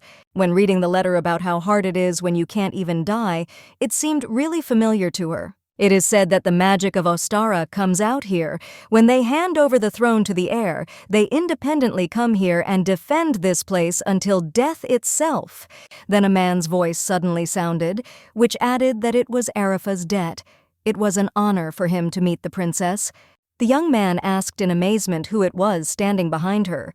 The woman explained that it was her father, Arafamuva. This year he turned 101. The sorceress was surprised at first, but then she remembered that she was 1,000 years older. The man said that he heard everything from his daughter, so let them follow him. Then he removed the ring from his finger near the pedestal and put it to it. Immediately a niche was opened in which an emerald stone lay, after which he ascertained that it was exactly what they were looking for, Ostara. While the old man said that finally the stone had found its owner, the princess looked at him and could not understand why he was so small. But even though he is less than he was, his magic really belongs to Ostara. Then she asked that they really kept it so carefully in order to convey to her what they hoped for. The old man answered that even though his obedient servant does not possess magic, he can see more than ordinary people, all thanks to the power of Ostara, which has spread around for so many years. About himself, he noted that the king, whom the princess brought, is also not so simple. Suddenly another voice was heard, which said that everything is true, he is not bad. Soaz grabbed his head and asked who it was. It turned out to be Ostara, who told Noel that they had not seen each other for a long time. What kind of person does she have? Does magic exist that turns her into a rat? The girl was indignant and shouted that it was all because of her. If she hadn't borrowed Ranan's power, everything would have been fine, and she was a ferret. The emerald stone shouted back that it was to blame. That nearby man stole it. His Highness grabbed the princess and said that it is enough already. Now is not the time for quarrels. It is not known when Ranan will come here. Ostara wondered in what sense the young man was still alive. Lionel answered that, yes, at the same time, he lives on the sidelines in the role of an aristocrat. Plus, he is preparing a crazy plan to restore Valhalla. He is going to use its power again. The stone answered that he is a complete psycho now indeed. It is not the right time to quarrel. The princess returned to the queen with her father and asked them to extend their hands. All this time they had a hard time because of Ostara. Even sorcerers are difficult to cope with her power. As much as it should have been difficult for them, ordinary people, from now on they can live their lives freely. At this time, the invisible shackles around them began to crumble. The man noted that Arfa's time began to flow forward again. Finally, they cannot live outside of time. Meanwhile, the marquis was busy with documentation in his office. Noah came to him and asked if the marriage, which he insists on, is progressing well. The young man replied that she should probably already know everything, but the princess rudely objected that she wanted to hear it from him. The guy replied that he doesn't think that she has enough free time to visit him for fun. She looks pretty busy. How about going back and doing things? Krehuber asked. What other things does she do that she behaves quietly, as a girl should, and waits for her to be sold? The young man said that they say that in the last days the emperor cannot get out of bed because of an illness.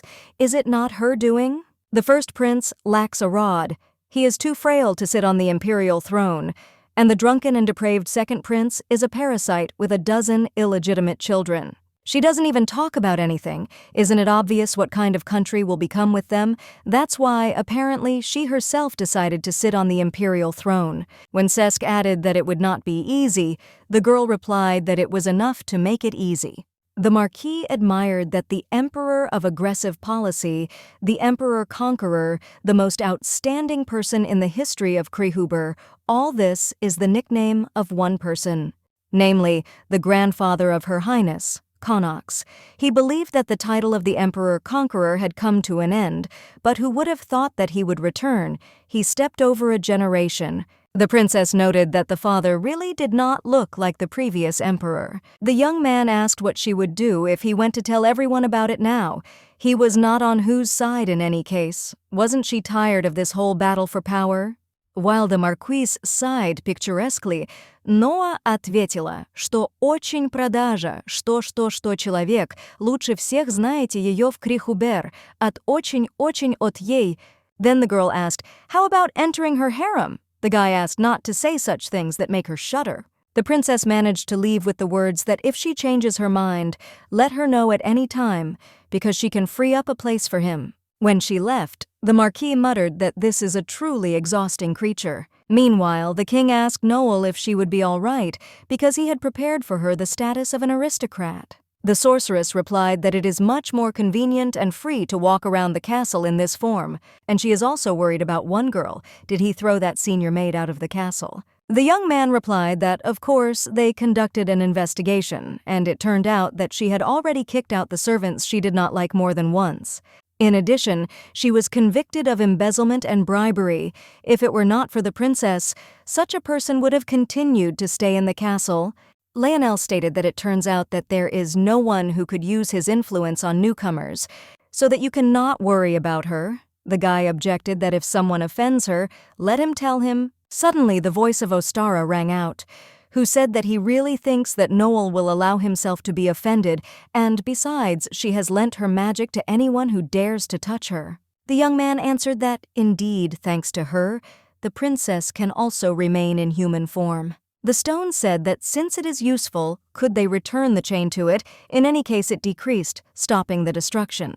The sorceress answered that no matter what, they should be ready for the fact that Ranon will want to steal her, so there is no need to even think about it. If she falls into his hands when finished, it will be the end of them all. Erinken knocked on the door, who said that he urgently needed to report something to him. Could he come in for a while? A young man immediately came out to him and asked what happened. The man reported that the third princess had contacted them, that she was acting in secret from the emperor and wanted to meet him informally. His Highness wondered why she needed it at all. Gan Mountains, located on the border between Paraloud and Krehuber, halfway up the mountain range stood an abandoned hut, untouched by anyone for a long time. In the space where white dust had accumulated, light flashed and dark shadows appeared. In this place will take place a secret meeting of two people who could not appear here. Taking off the hood, the girl thanked that the man had come so far. She is the third princess of the imperial dynasty, Noa de Krehuber. The young man answered that he did not expect to meet her in such a way because the marriage, the only thing that could bind them, has already been cancelled. So why did she want to meet him? The girl answered that she accidentally read the letter of credit that was sent to him. He wrote that he would no longer provide the fur of the red fox and rejected the bridegroom who was coming instead. In these actions, she felt the will of His Highness. That's why I wanted to meet him from that moment on. Then I asked if he said that lack is the only thing that can connect them. They have more points of contact with him than anyone else. Striving to get out of the hands of the emperor, she, for example, does not want to end her life. Like someone's wife, a princess wants to become a ruler. For this, she needs the support of a friendly country. If he takes her side, then she will make sure that the king will not regret his decision for anything. When the young man muttered that this was unexpected, Noah replied that he understood, a sentence that he could not even imagine. After all, the third princess, who did not even have the right of inheritance, declared that she would enter into the battle for the throne. Does he know that there is a seal that is transmitted only to the direct heir? The guy replied that he only heard rumors that she plays an important role in inheriting the throne. The princess said that it is true no matter how great a person is. If there is no seal, he will not be recognized as the heir. It is so important for the ascension to the imperial throne that the first prince gave her this seal. And fortunately, he also promised the support he would provide to the community, and she thought to herself that in return she asked to save her life. The support of the closest to the throne and the seal with them, it no longer looks like empty dreams and girls. The young man noted that it really looked like a seal, then asked what they could get. Supported this dream. The princess answered that most of the things that Paraloud had fought so far, and also they would find an ally in the face of the strongest friendly country. So how would he act? Soaz thought that even this girl was called full of paternal love and obedient. They said that she was happy, like a girl. When he heard about the marriage, one really cannot believe the public assessment. After he answered that Paraloud would not be enough, he would be able to convince Shlopa as well. Noah was amazed that she wanted to ask him about this in the first place. How did he guess? Then the king asked if the marquis knew about her plans. The girl answered that, yes, but she is not going to participate in it, and apparently he is very worried about Soaz, what happened between them. The young man replied that the one he was holding was next to him. He knew that Sesk was behaving inappropriately because he could not let go of the past, but who would have thought that he would demonstrate this by returning to Krehuber? The princess muttered that now everything is clear, and she was thinking why, having returned to his family, he is trying with all his might to force a marriage between the countries. Apparently, all because of love. She heard a funny story from an unexpected place. It seems that they and His Highness will be able to become real friends. The king replied that, too, just thinking about it, it was indeed a mutually beneficial meeting. In this way, a gathering of people who do not like the marquis was formed. Meanwhile, the young man had a feeling that everything was going well for him. Glennis only wants happiness, but the world seems to have rebelled, trying to prevent him. Suddenly, the layer began to tap, and the guy clarified whether he was saying that he thought so too. Only he is thinking about it. The guy did the right thing, what Lionel said. Who would have thought that it would be so easy to pull Ostara out of the underground tomb? Thanks to this, everything turned out to be much easier. The Marquis was able to create an ego without staining his hands and a drop of blood, but it is still worth sending a thank you gift. It is a pity that the young man cannot show it to the sorceress. She would have immediately considered its value. Let him wait a little. Soon he will be completely ready. Meanwhile, our heroine walked around the territory near the palace and looked around to see if there was anyone there. After making sure that everything was in order, the princess created a magical passage. Soaz immediately appeared, and the girl added that it must have been hard for him to go so far. The king marveled that it is incredible that you can move to the mountains in an instant. Magic is really an amazing thing. Lionel objected that it is not magic at all, but simply that it is amazing. An ordinary sorcerer, even with Ostara's magic, he would not be able to succeed. After that, she asked the young man how the third princess was doing to him. The young man replied that he did not know. She has eyes like a tiger's, quickly assesses the situation, reads the course of politics well, and also has a well-developed intuition. The girl objected that he was not talking about this, whether he accidentally felt sympathy for the third princess. His Highness looked at her carefully and asked if he could kiss her. At first, the sorceress was taken aback by such an unexpected turn, and timidly answered that it was possible. Then His Highness approached her, pressed her close to you, and kissed her firmly. Suddenly they heard some rustling and saw a maid who asked who was there. The princess sharply pushed the young man into the bushes and shouted for him to hide. It turned out to be Blenda, who immediately recognized Noel and rushed to hug her, saying that she missed her very much. From that very day, the head of the maids was dragged away by the knights, and she could not find her anywhere. The girl asked, but no one said anything, so she thought that her friend had resigned and left. The sorceress shouted that she would strangle her now.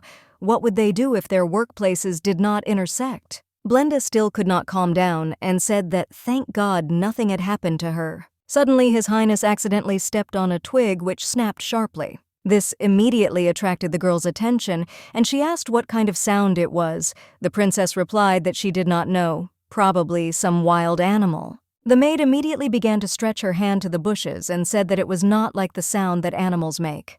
Trying to distract her, Noel shouted, "What a beautiful bracelet! She is seeing it for the first time, and the color suits her very well. Did she buy it recently?" The maid immediately burst into a smile and replied that she simply received it as a gift. Lionel immediately thought to herself that this facial expression, the manner of speaking, the bracelet, is definitely from the guy. After she asked who he was, why she blushed so much, Blenda answered that it was nothing. The sorceress objected that it's okay. It's platinum. Who would give something like that just like that? Hearing this, the friend was horrified that he was really so expensive. This gift for her help, he gave it to her in response to a recent service. But he still continued to come. Recently, he brought earrings and said that he patrolled the city, and it seemed to him that they would suit her perfectly. Then he brought a beautiful bouquet of roses and said that they just sold flowers in the market. And later, the young man generally said that he liked the maid. That's exactly how it all happened. But she didn't know that this bracelet was so expensive. Noel replied that this platinum was of the highest level. For such an ornament, you could buy a small mansion. After that, she added that she just likes him so much. There's no need to worry. I thought to myself that this guy has enough money to give such gifts, and also has the opportunity to communicate freely with the servants, and this leads to some thoughts. But then she remembered how the knight had told her that if it weren't for that maid, he would have to wander around the castle forever and turn everything upside down in search of her. The princess replied that she would at least give her something as a thank you. A young man exclaimed that this is a great idea. He must repay her with something. After that, she was simply taken aback by the fact that there seems to be something between these two. Then she shouted for them to leave immediately. Does she know what he really is? The young man is lazy. Politeness is at the bottom, not competent, plus he is also a coward. Only in words a knight. But in reality, he is a reveler. The girl is completely out of her mind to meet such a young man. That's what the princess wanted to say, but in fact, she just opened and closed her mouth like a fish. Ostara suddenly woke up and yawning asked who it was. Lionel told her to go to sleep further. What was she doing suddenly? After taking a closer look at the girl, the emerald stone said that it was Adora. When he added that this was her reincarnation, did she really not know? The sorceress turned around and started walking away in shock. Finally, she asked the maid for forgiveness and said that she remembered that she had urgent business. Having run away for some distance, Lionel asked if it was true, if Blenda was Adora. Ostara answered that yes, it was definitely her soul, albeit for a short time, but she held it in her hands, so she could not help but recognize her soul. The princess cried out, "How is it possible at all? How could her soul remain?" The stone answered that how would he know, but there is someone who might know. When asked who, Ostara answered that even if she said, it is not known whether she will be able to find her. After all, this woman is too indomitable. The sorceress shouted that she would come up with something about it. Just let her tell everything she knew. After all, if the soul of Adora remained, then other people could be reborn. The emerald stone replied that it is good, since she is Glacia, then perhaps he will be able to find her. The woman, one of the Watchers, the one who transferred the ego to Altra, the mistress of Ramariel, the witch of eternity, Hagenti Frigg. Suddenly, everything around trembled, and our heroine began to shrink in size. After a moment, she found herself with the same witch that Ostara spoke about. The woman smiled and said that it would be nice to meet her little white ferret. She has waited so long for Ostara to speak her name. Finally, she can speak to her face to face. The princess asked, in the sense of, finally, how she knew her at all. The witch explained that the point is that her spirit flows in her. Ostara is a stone carved out of her soul by the clockwork brother, the magic of this world. Everything is part of her soul. Judging by the expression on the girl's face, she doesn't quite understand everything. She probably still wants to know a lot more. However, it will probably be difficult to comfortably talk in this form. After a moment, the princess found herself in some room. Pouring tea, the witch said that she was welcome to her house. Would she like to drink a cup? The princess looked at the young man in astonishment and asked what he was doing here. The young man said that Hagenti brewed tea is very tasty. Let him try it. The witch muttered, "What sweet things." Lionel immediately snatched the cup from his hands and shouted, "Don't drink! You can't drink, and there's something she doesn't know. It's not clear what can happen." The woman muttered that if you eat the witch's food in her house, you can really get stuck in this space. Glacia immediately shouted for him to spit it out immediately, because she said that it is impossible to eat treats from strangers. The young man barely managed to say that Hagenti is his nurse. Then he asked whether the sorceress had brought the princess here and didn't even explain anything, because Noel was scared. After that, he began to explain that she was a nurse who had taken care of him since he was a child. Then she was in such a shape. In fact, he himself did not expect that they would meet like this, because at some point the woman disappeared from the castle. Hagenti explained that when she left, she erased the memory of all people, of course, that no one understood anything. Our heroine persistently asked why the witch decided to be the nurse of an ordinary person. The woman replied that she could not tell about it, and when asked what then, the reason for her disappearance was, she replied that it would also be difficult to tell about it. The princess couldn't stand it and screamed, "Why did she drag them here at all?" The woman asked that, "Isn't Ostara strange now? She is constantly sleeping and seems to be gradually decreasing. But if you ask her why, she only answers that she must have used all her strength to stop the death." His Highness exclaimed that it is true. How does she know about it? The witch explained that the whole thing is that the stone loses its powers. Ranan steals them and creates a new Ostara, and she is part of her soul, so it is natural that this cannot but affect her. She would like to intervene, but she is only an observer and cannot participate in the course of the events of this world, so she wants them to destroy the fake Ostara instead. And as a thank you, the witch, for example, will tell a way to dream of her curse. Since she is the witch of eternity, for her, who watches over this earth for so long, there is nothing that she does not know. The princess replied that if it was Ranan's hand, she would deal with everything in any case. Hagenti laughed and replied that she knew that she would say that because the girl is so similar to Ultra. She, like Leonel, never shirked responsibility. The young man exclaimed, "Is she talking about Glacia Ultra?" The woman answered that, yes. Who else besides this girl could be Ultra? From the very beginning, it was she who gave Ostara to this child. At that time, she liked to make couples with people, and on the day she met Ultra, she was also looking for a person with whom it would be possible to make a couple. She turned to a young girl and asked if the stranger wanted to make a couple with her. If he beats her, he will give her something more valuable than money, but if he loses, he will be her servant for a while. The girl was surprised and asked what kind of crazy old woman it was. After that, she sat down opposite her and said that she had never lost to anyone before that, so there would be no dispute. The old woman looked at her and said that she has a sharp sword with her, and the woman also has one. How about competing in the art of fencing? After a pause, Ultra answered that she was, in fact, a crazy old woman. After some time, the girl defiantly pointed to be attacked. The woman smilingly replied that, in that case, she would not refuse to attack the first one. A moment later, the girl was already lying on the ground with a sword near her face, and the witch asked if this arrogant man would continue to fight. Ultra was shocked by her transformation and asked who she was. Hagenti did not react to this in any way and repeated her question whether she would continue to fight. The girl grabbed a handful of sand and immediately threw it in her rival's face. But he froze near the witch's face and did not catch her eyes at all. After that, the witch once again repeated her question. Would she continue to fight? The self-confident girl shouted that, of course it would happen. She was not used to giving up. But after some time and a series of unsuccessful attempts to do at least something, she shouted that there would be no more. Hagenti stated that she won, and therefore the girl must keep her promise, so she wants to congratulate her on becoming a witch's servant. It was in this way that Ultra began to serve her in this place.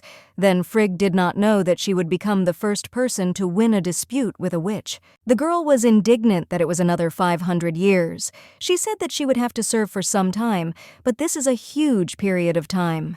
When Ultra began to drink tea eagerly, the woman asked how it tasted to her. How only she would drink it. The course of her time would obey this house. The girl immediately spat it out and asked what kind of nonsense it was. The witch answered that there is no need to be so nervous. The time of this place is in a loop. The moment repeats itself forever. No one grows old and dies. After the passage of 500 years, she will remain in the same shape. The girl shouted that this is a real fraud. After that, she shouted that enough is enough. She is not going to participate in this couple. But she suddenly opened the door and saw that the building was floating in endless space. Hagenti immediately explained that the witch's house cannot be located in an ordinary place. Suddenly a voice rang out which said that it was all stupid. Ultra began to rage that in what sense? Frigg explained that it wasn't she who said it, but Ostara. It's a necklace made from a fragment of her soul, so her speech is a little rough. While Ultra was indignant that the way she was talking to her, the stone said that the girl didn't even know why this witch offered her a pair. She is the first creation of the Mother of the World, and according to the first work, she is not perfect.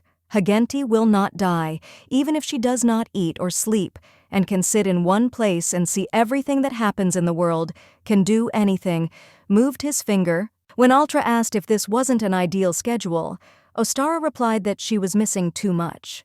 A woman does not know what fear is, does not feel pleasure even when she eats, does not feel happiness even when she sleeps.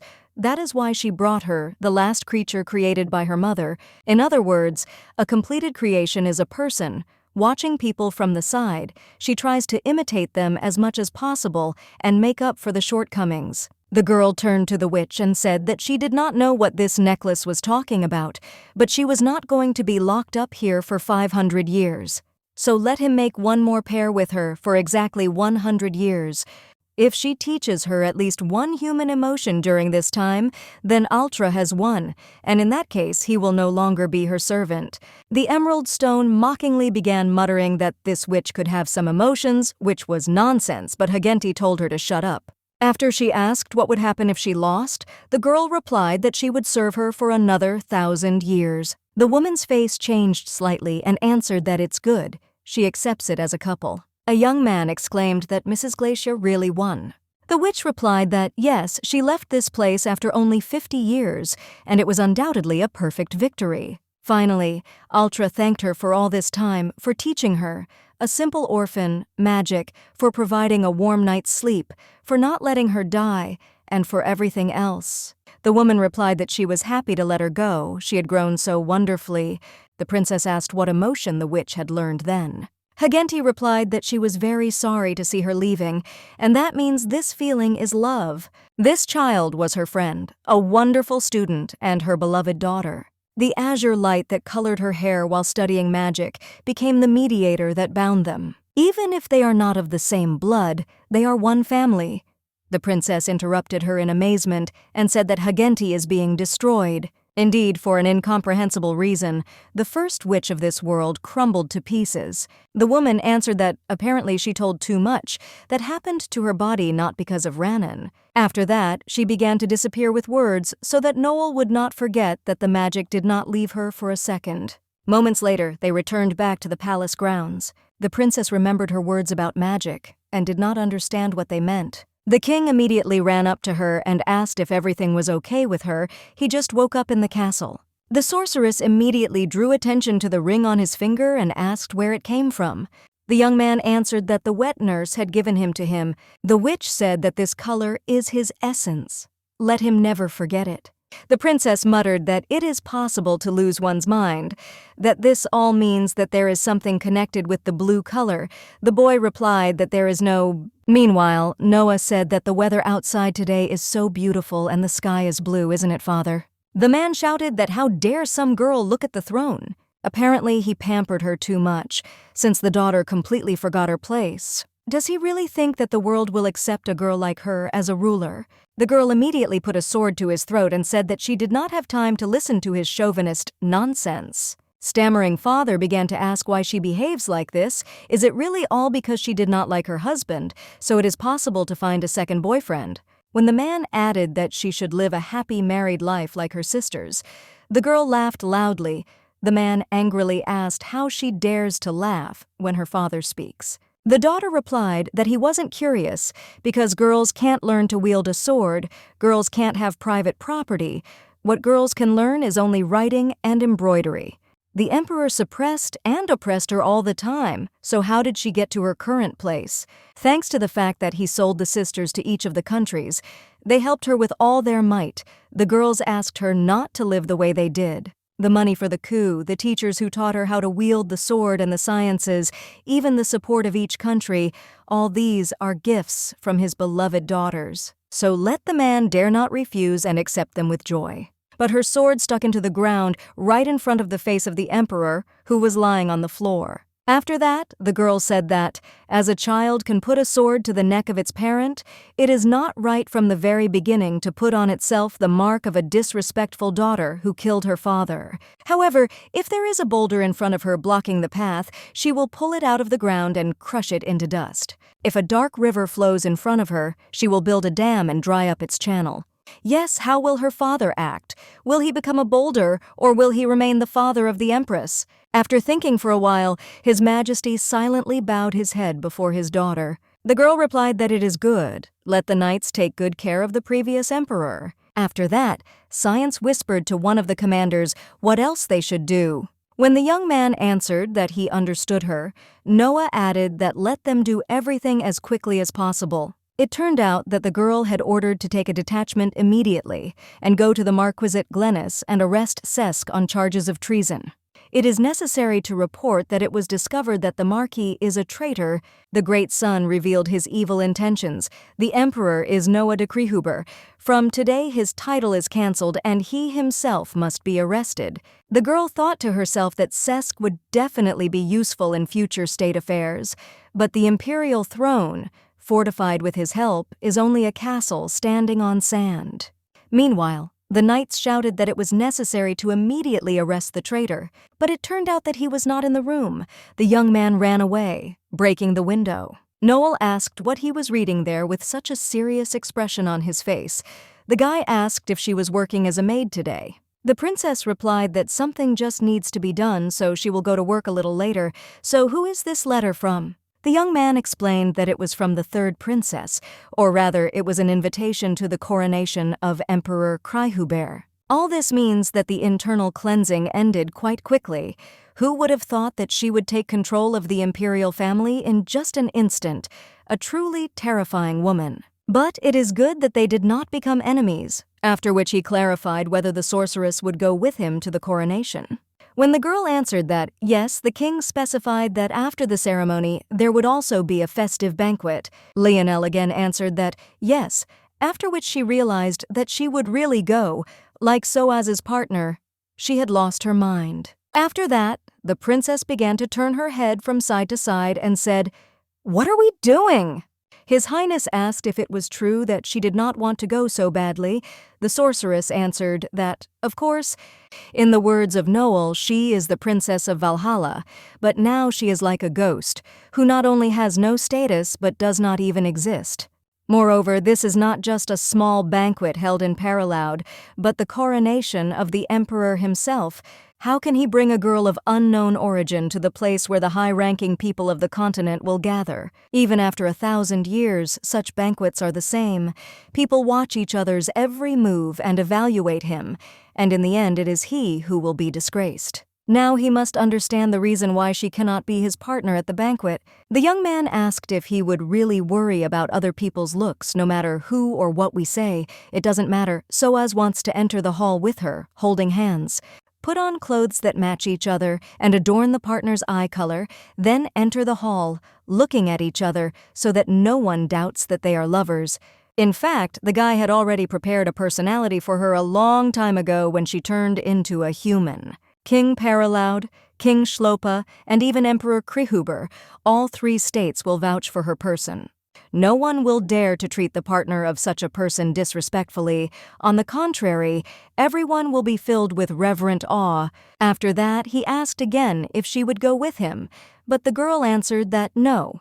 Even if they seduce her with such a facial expression, it is simply useless. Then the princess added that she needed to go to work and went about her business. The young man did not understand at all what was happening with the witch, because he had already thought it through. Dearly, the princess thought about what His Highness had answered her. The guy muttered that if she is so against it, you can't do anything, although he tried not to show it, but he looked very upset. It's not that Noel doesn't want to go, it's just that the amount of magic that Ostara can lend is gradually decreasing. It is not known at what moment she can again turn into a ferret who does not know how to use magic. What if it suddenly happens right during the banquet? This will become a really loud incident and will not go unnoticed by others. Suddenly, the voice of the maid rang out, shouting that if she was late, she should work even harder, shouldn't she? Therefore, the princess decided that, to begin with, it is indeed necessary to do some work. Wiping the dust in the corridor, she heard that people were discussing that a banquet was planned in the empire. Their king also received an invitation. They say it was delivered by a messenger on a platinum chariot, drawn by 8 white horses. Such a carriage stands as 2 estates. Judging by the fact that His Highness is treated so carefully, apparently the rumors are true. They are clearly lovers. And even when His Highness rejected the marriage proposal, all this was the plan of the emperor. Who would have thought that he would help with the uprising? If he had a beloved, Soaz would have already shown her to everyone. A banquet on the occasion of the coronation may become a banquet in honor of the announcement of the engagement. It will be difficult for the fathers of families who have daughters. One of them tried so hard to get his daughter into the king's bedroom, but the requests were in vain. The princess immediately abandoned all her work and ran past them, hooking the man by the shoulder. They were then indignant. What a disrespect! How she dared to push the aristocrats! Meanwhile, His Highness told his assistant that they would proceed according to this plan, but suddenly the door opened sharply, and a sorceress appeared who asked if his proposal was still true. More precisely, the proposal to become the king's partner at the coronation banquet. Going out into the corridor, the man thought to himself that he should send a letter of apology to Mrs. Clare. Literally 30 minutes ago, cousin Soaz received an invitation to be his partner, and she has a fiancé. Lionel asked the question that maybe it was too late. It was unscrupulous to ask about someone after he had put in so much effort, and she refused. So she better go already, because she came in the middle of work, and the head of the maids can reprimand her. But suddenly, a young man said that instead of pearls, diamonds are better. Still, instead of modest ones, luxurious decorations are much more suitable for her. And what about a veil decorated with blue flowers? The sorceress clarified that, isn't the veil too similar to a wedding ceremony? The young man replied that then they could arrange a wedding first, but the princess replied that no. After some time, the guy said that wolves would have to be invited to the wedding. Lionel objected that Erinkin would probably be against it. The young man replied that they are important beings for them, so they will definitely invite them. Then the sorceress drew attention to his ring and asked if anything had happened to him since he received it. For example, magic suddenly escaped from his hand or he turned into an animal. I wonder what the secret is and why the witch gave it to the young man. If she did, she could explain why. Soaz said that if you think about it that way, after receiving the ring something really changed. His Highness constantly dreams, but cannot remember what is happening there. He simply opens his eyes and realizes that he saw him and soon forgets even this fact, so he did not tell her. The princess asked if he doesn't even remember a little about what the dream was about, even just a little bit. Let him think carefully. Maybe something will pop into his head. The guy began to remember that this is a person with white hair, dressed in Valhalla's elegant clothes, and she also has blue eyes. After that, the king suddenly grabbed his head, and the girl began to ask what was happening to him. The young man answered that he did not know. At the moment when he remembered that person's face, it was as if lightning had struck before his eyes. When he removed his hand from his face, the princess looked at him with her mouth open. It turned out that one of the young man's eyes became half blue. After some time, the sorceress carefully looked into his eyes. The boy carefully muttered that it was already too much, but the girl shouted for him to sit quietly, as it was necessary to check whether there were any problems. His Highness objected that the doctor recently said that everything was fine with his eye. Vision has not changed, and there is no damage to the cornea or skin. Lionel said that first it is necessary to remove the ring. It was not so easy to put on the item given by the witch. After several requests, the young man reported that it was not being filmed at all. The girl took a deep breath, and then completely obscene words began to fly out of her mouth. After she told him to close his eyes and bring his head closer to her, she changed the color back. Although it will not be possible to return it to its former state, it is possible to hide the current color with the help of magic. After all, everyone around will be shocked when they see that the color of the king's eyes has suddenly changed. At the same time, Noel was thinking that he has such soft hair and long, shiny eyelashes. Her beloved has a very cute face. Then the girl blushed sharply and realized what she was thinking about at the moment. When a young man opened his eyes, it turned out that they had become one and the same color. For some reason, the ferret was lying down and covering her face with her hands. The guy asked what happened. The sorceress asked him to simply pretend not to see her. Today is the day when the servants are most busy, the time when they shake off the dust accumulated during the change of seasons, replace all the curtains and bed linen, the events of the season in the castle, and this is general cleaning. Noel muttered that even if it's general cleaning, it's hard to wash such a huge amount of laundry. Blenda objected that after all, when the castle gradually becomes cleaner, isn't the result of one's hard work felt? And the swaying of such a large amount of laundry in the wind looks quite spectacular. By the way, they said that today in the dining room they will serve a special treat, prepared specially during the general cleaning, as a thank you for the hard work. This year there was a large fried chicken and a lot of juicy grilled vegetables which would be suitable this time. Then the girl turned to our heroine and asked why she did not react to her conversation. In fact, Noel was nervous because she had decided today that Blenda would reveal her true nature right here, but she didn't quite understand where to start. That the girl is not actually a person, but a ferret, which will shock the maid. Or what about the royal blood, how to start correctly, perhaps with a question, is it interesting to her who she really is? But suddenly, the girl herself stated that she was clearly not a maid. Every time she passes by, His Highness's personal knight bows to her. He shows up at whatever time he wants and generally goes to work on his own accord. In addition, as soon as she appeared, the head of the servants, who had a high authority, was arrested, and some maid who wanted to enter the king's office. And most importantly, Elno is simply terrible at work. She constantly breaks something, breaks it, or simply cleans it badly, and she will answer for it. Lionel thought to herself that she had blocked all paths to retreat.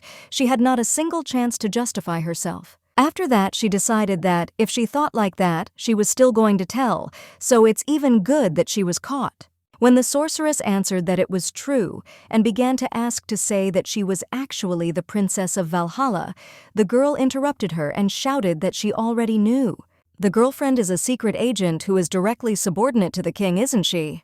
Rumors have long been circulating among the servants that the secret man of the king is hidden in the lowest and darkest place, hiding his face, investigating the corruption of the royal palace, and defending justice. When Blenda asked if it was her, the princess thought to herself that it wasn't there at all. The maid continued that as soon as she appeared, all the crimes of the head of the maids were immediately revealed, plus the food and hostel became much better. The girl is a wonderful person who improved the conditions for the servants, so she will keep this secret until her death. Lionel thought to herself that it was all right, and answered that it was perfect. She was absolutely right. Who would have thought that someone would know about her? She could not even imagine such a thing. Eyes that quickly detect changes in the environment, the ability to interrogate, driving opponents into a dead end. The talent of a spy is undoubtedly hidden in her interlocutor. In fact, today is the last day of her work as a maid, because of the next task. She will go to the imperial banquet as a partner of the king. People will see her face, so she will no longer be able to attend to her current duties. I thought about myself. That is why today I wanted to reveal my true personality. Because of her work, she cannot leave her maids to a stranger. He must be clever and know how to keep secrets, and it seems that she has a suitable candidate. Will Blenda become her spy, and will they help her? The girl happily answered that, of course. After some time, the maid told the knight that it so happened that she would also go to the imperial banquet. She was incredibly lucky to become the assistant of a very important person. The guy replied that he was so worried about what to do if he missed her, going to Paraloud as an escort for the delegation, how good it was that they would be able to be together in the empire. But how much longer will she call him a knight, because it has been a long time since they became a couple? In the future, let him call a young man by his name, namely Rannan. After some time, the day of the coronation came, and all the guests gathered in Krehuber. The third princess officially became the empress of the great empire. When she went out on the balcony, people greeted her and shouted that "Long live the emperor." Meanwhile, Lionel was picked out a dress and asked which one she liked best. The girl cautiously answered that she didn't know, maybe one of those. The maid immediately joyfully exclaimed that she would help him try it on. The sorceress thought to herself that Soaz had said that he would find her assistants skilled girls, and their hand movements were really professional. Then, our heroine felt the hand of one of them reach for the chain on her neck. Therefore, she suddenly turned around and looked at them incomprehendingly. One of the assistants muttered that she just wanted to untie them. It turned out that they were holding luxurious jewelry with diamonds in their hands, and they wanted to dress her. The princess breathed a sigh of relief and replied that the necklace would not be changed and would remain in it. The assistants exclaimed, "In what sense?" "Because this pendant is too modest for such a celebration." Lionel replied that this is a very expensive item for her, so she will feel uncomfortable if she leaves it in the castle. The assistants immediately remembered the king's words that she was an important person, so they should make every effort, and understood that they could not allow her to go to the ball with a necklace that was completely inappropriate for the dress. Blenda suddenly appeared, who asked for forgiveness and asked if it would be possible to leave the chain for her to keep, so that the missus would not worry. The girls exclaimed that this is a great idea. If you leave it to the maid of direct obedience, she will be able to relax. Our heroine thought that it is true. If this is Adora, then she will really be able to entrust Ostara to her. Then she began to remove the chain from her neck, while saying that, in theory, she could completely count on it. But suddenly, the princess suddenly changed her mind and said that it would be better if it stayed with her. She understands that they are making every effort and want to make her beautiful, but she asks them to understand her as well. The maids bowed and answered that if the missus wanted it, they would follow her order. Meanwhile, the newcomer was informed that it was time for a change of guard, so you can go rest. On the way, the knight said that, if you think about it like that, he is very lucky. The guy clarified what he was talking about. The young man replied that he had been selected for the escort as soon as he had joined the Royal Knights. This was not something a novice could do. But suddenly, some misfortune happened to everyone. Who would have thought that the turn would come to him, the knight of the lowest rank? Ranan answered that it was true. Of course, it is a pity to say the same considering what happened, but he is really quite lucky. So much so that a young man sometimes wonders whether peace itself is helping him. The princess was informed that all preparations were completed. Now she could go to the ball. Dear Noel, Blenda said that now she is her personal maid, so she can safely attend the ball, whether or not she wants to go. The assistant replied that no matter what, how can a girl who does not even know etiquette attend the imperial ball? She will wait for her in the room. Suddenly, our heroine heard some kind of ringing and saw that a chain with an emerald stone was lying on the floor. The maid took it in her hands and noted that the chain was broken. The sorceress did not understand what had happened. Was it all because it was an ordinary chain? But even she could not break through so easily. What should she do now because she had to go to the ball? Blenda exclaimed that she is running and will bring the second necklace. If she hastens, she will not be late. Our heroine shouted after her and tried to stop her so that she would leave the stone with her. After some time, the princess sat and waited for her to return, but the girl was still gone. Suddenly, the maid appeared and began to lament how she could be sitting here squatting. Her skirt was all crumpled, her hair was disheveled, and they had absolutely no time. After that, she reached into her pocket and said that her broken pendant was here. There was no time to repair the chain, so she put everything there so that Elno could take the bag with her, because it is an important thing for her. The princess thanked her for the fact that the maid had taken care of it. After some time, the guys had already arrived at the imperial palace and were standing in front of the door where the celebration was taking place. The boy asked if she was nervous. Our heroine answered that everything is fine, don't worry. The young man added that he couldn't help but worry because he was worried because she was so beautiful. The girl was indignant that again these jokes of his, even at such a moment, were still trying to make fun of her. Gradually the doors began to open and the young man realized that apparently the time had come to enter. Taking her hand, the king added that he was not kidding. She is truly amazingly beautiful today. After that, the guys went inside, where there were a huge number of guests and everything was just shining. They were immediately met by the empress, who exclaimed that this was her dear friend Soaz. The guy in turn congratulated Her Highness on ascending the throne. Noah answered that there is no need to behave so stiffly. They are not strangers. Is it possible that the lady he asked to vouch for is his companion? When the king answered that everything was true, the empress exclaimed, "Who would have thought that she would be able to meet the princess about whom she had heard only in legends?" Although she is not as expert in the history of Valhalla as King Soaz is next to her, she also has knowledge of ancient times. The girl is well aware of the reputation of the princess, so it is a great honor for her to meet her. Noah heard that Lionel always wears a pendant of the legendary treasure Ostara around his neck.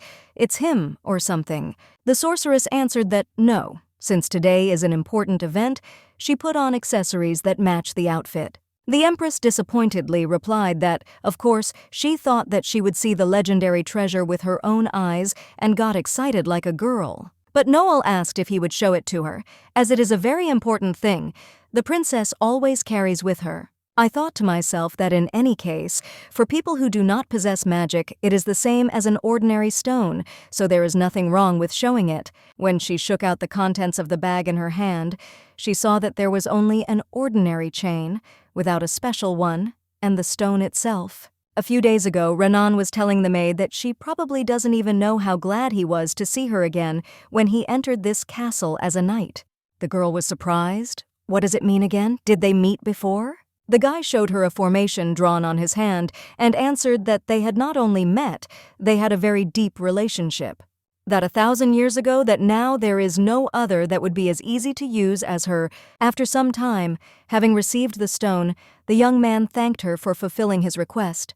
Thanks to her, he so easily managed to get Ostara into his hands. The maid replied that it was okay. She was just happy to be useful to him. After she started, they would repeat the same phrase so many times in a row that they were enchanted. A young man stated that he had used too much brainwashing. Even if he created a sense of connection by pretending to be her lover, Apparently, there is a limit to how often one can be brainwashed in a short time. If that's the case, then Lionel will remind them of their shared memories. After all this happened, the princess lamented that this was definitely the work of Renan.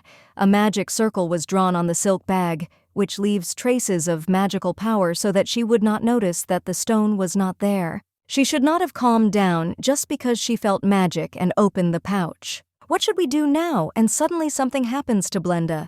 She was too stupid, it was impossible to relax, and the young man tried to calm her down. The empress added that there is no need to worry too much. The marquis is already wanted. Even if he uses magic, as she said, he won't be able to get away from them so easily. Lionel replied that she didn't want to admit it, but Renan is an outstanding sorcerer.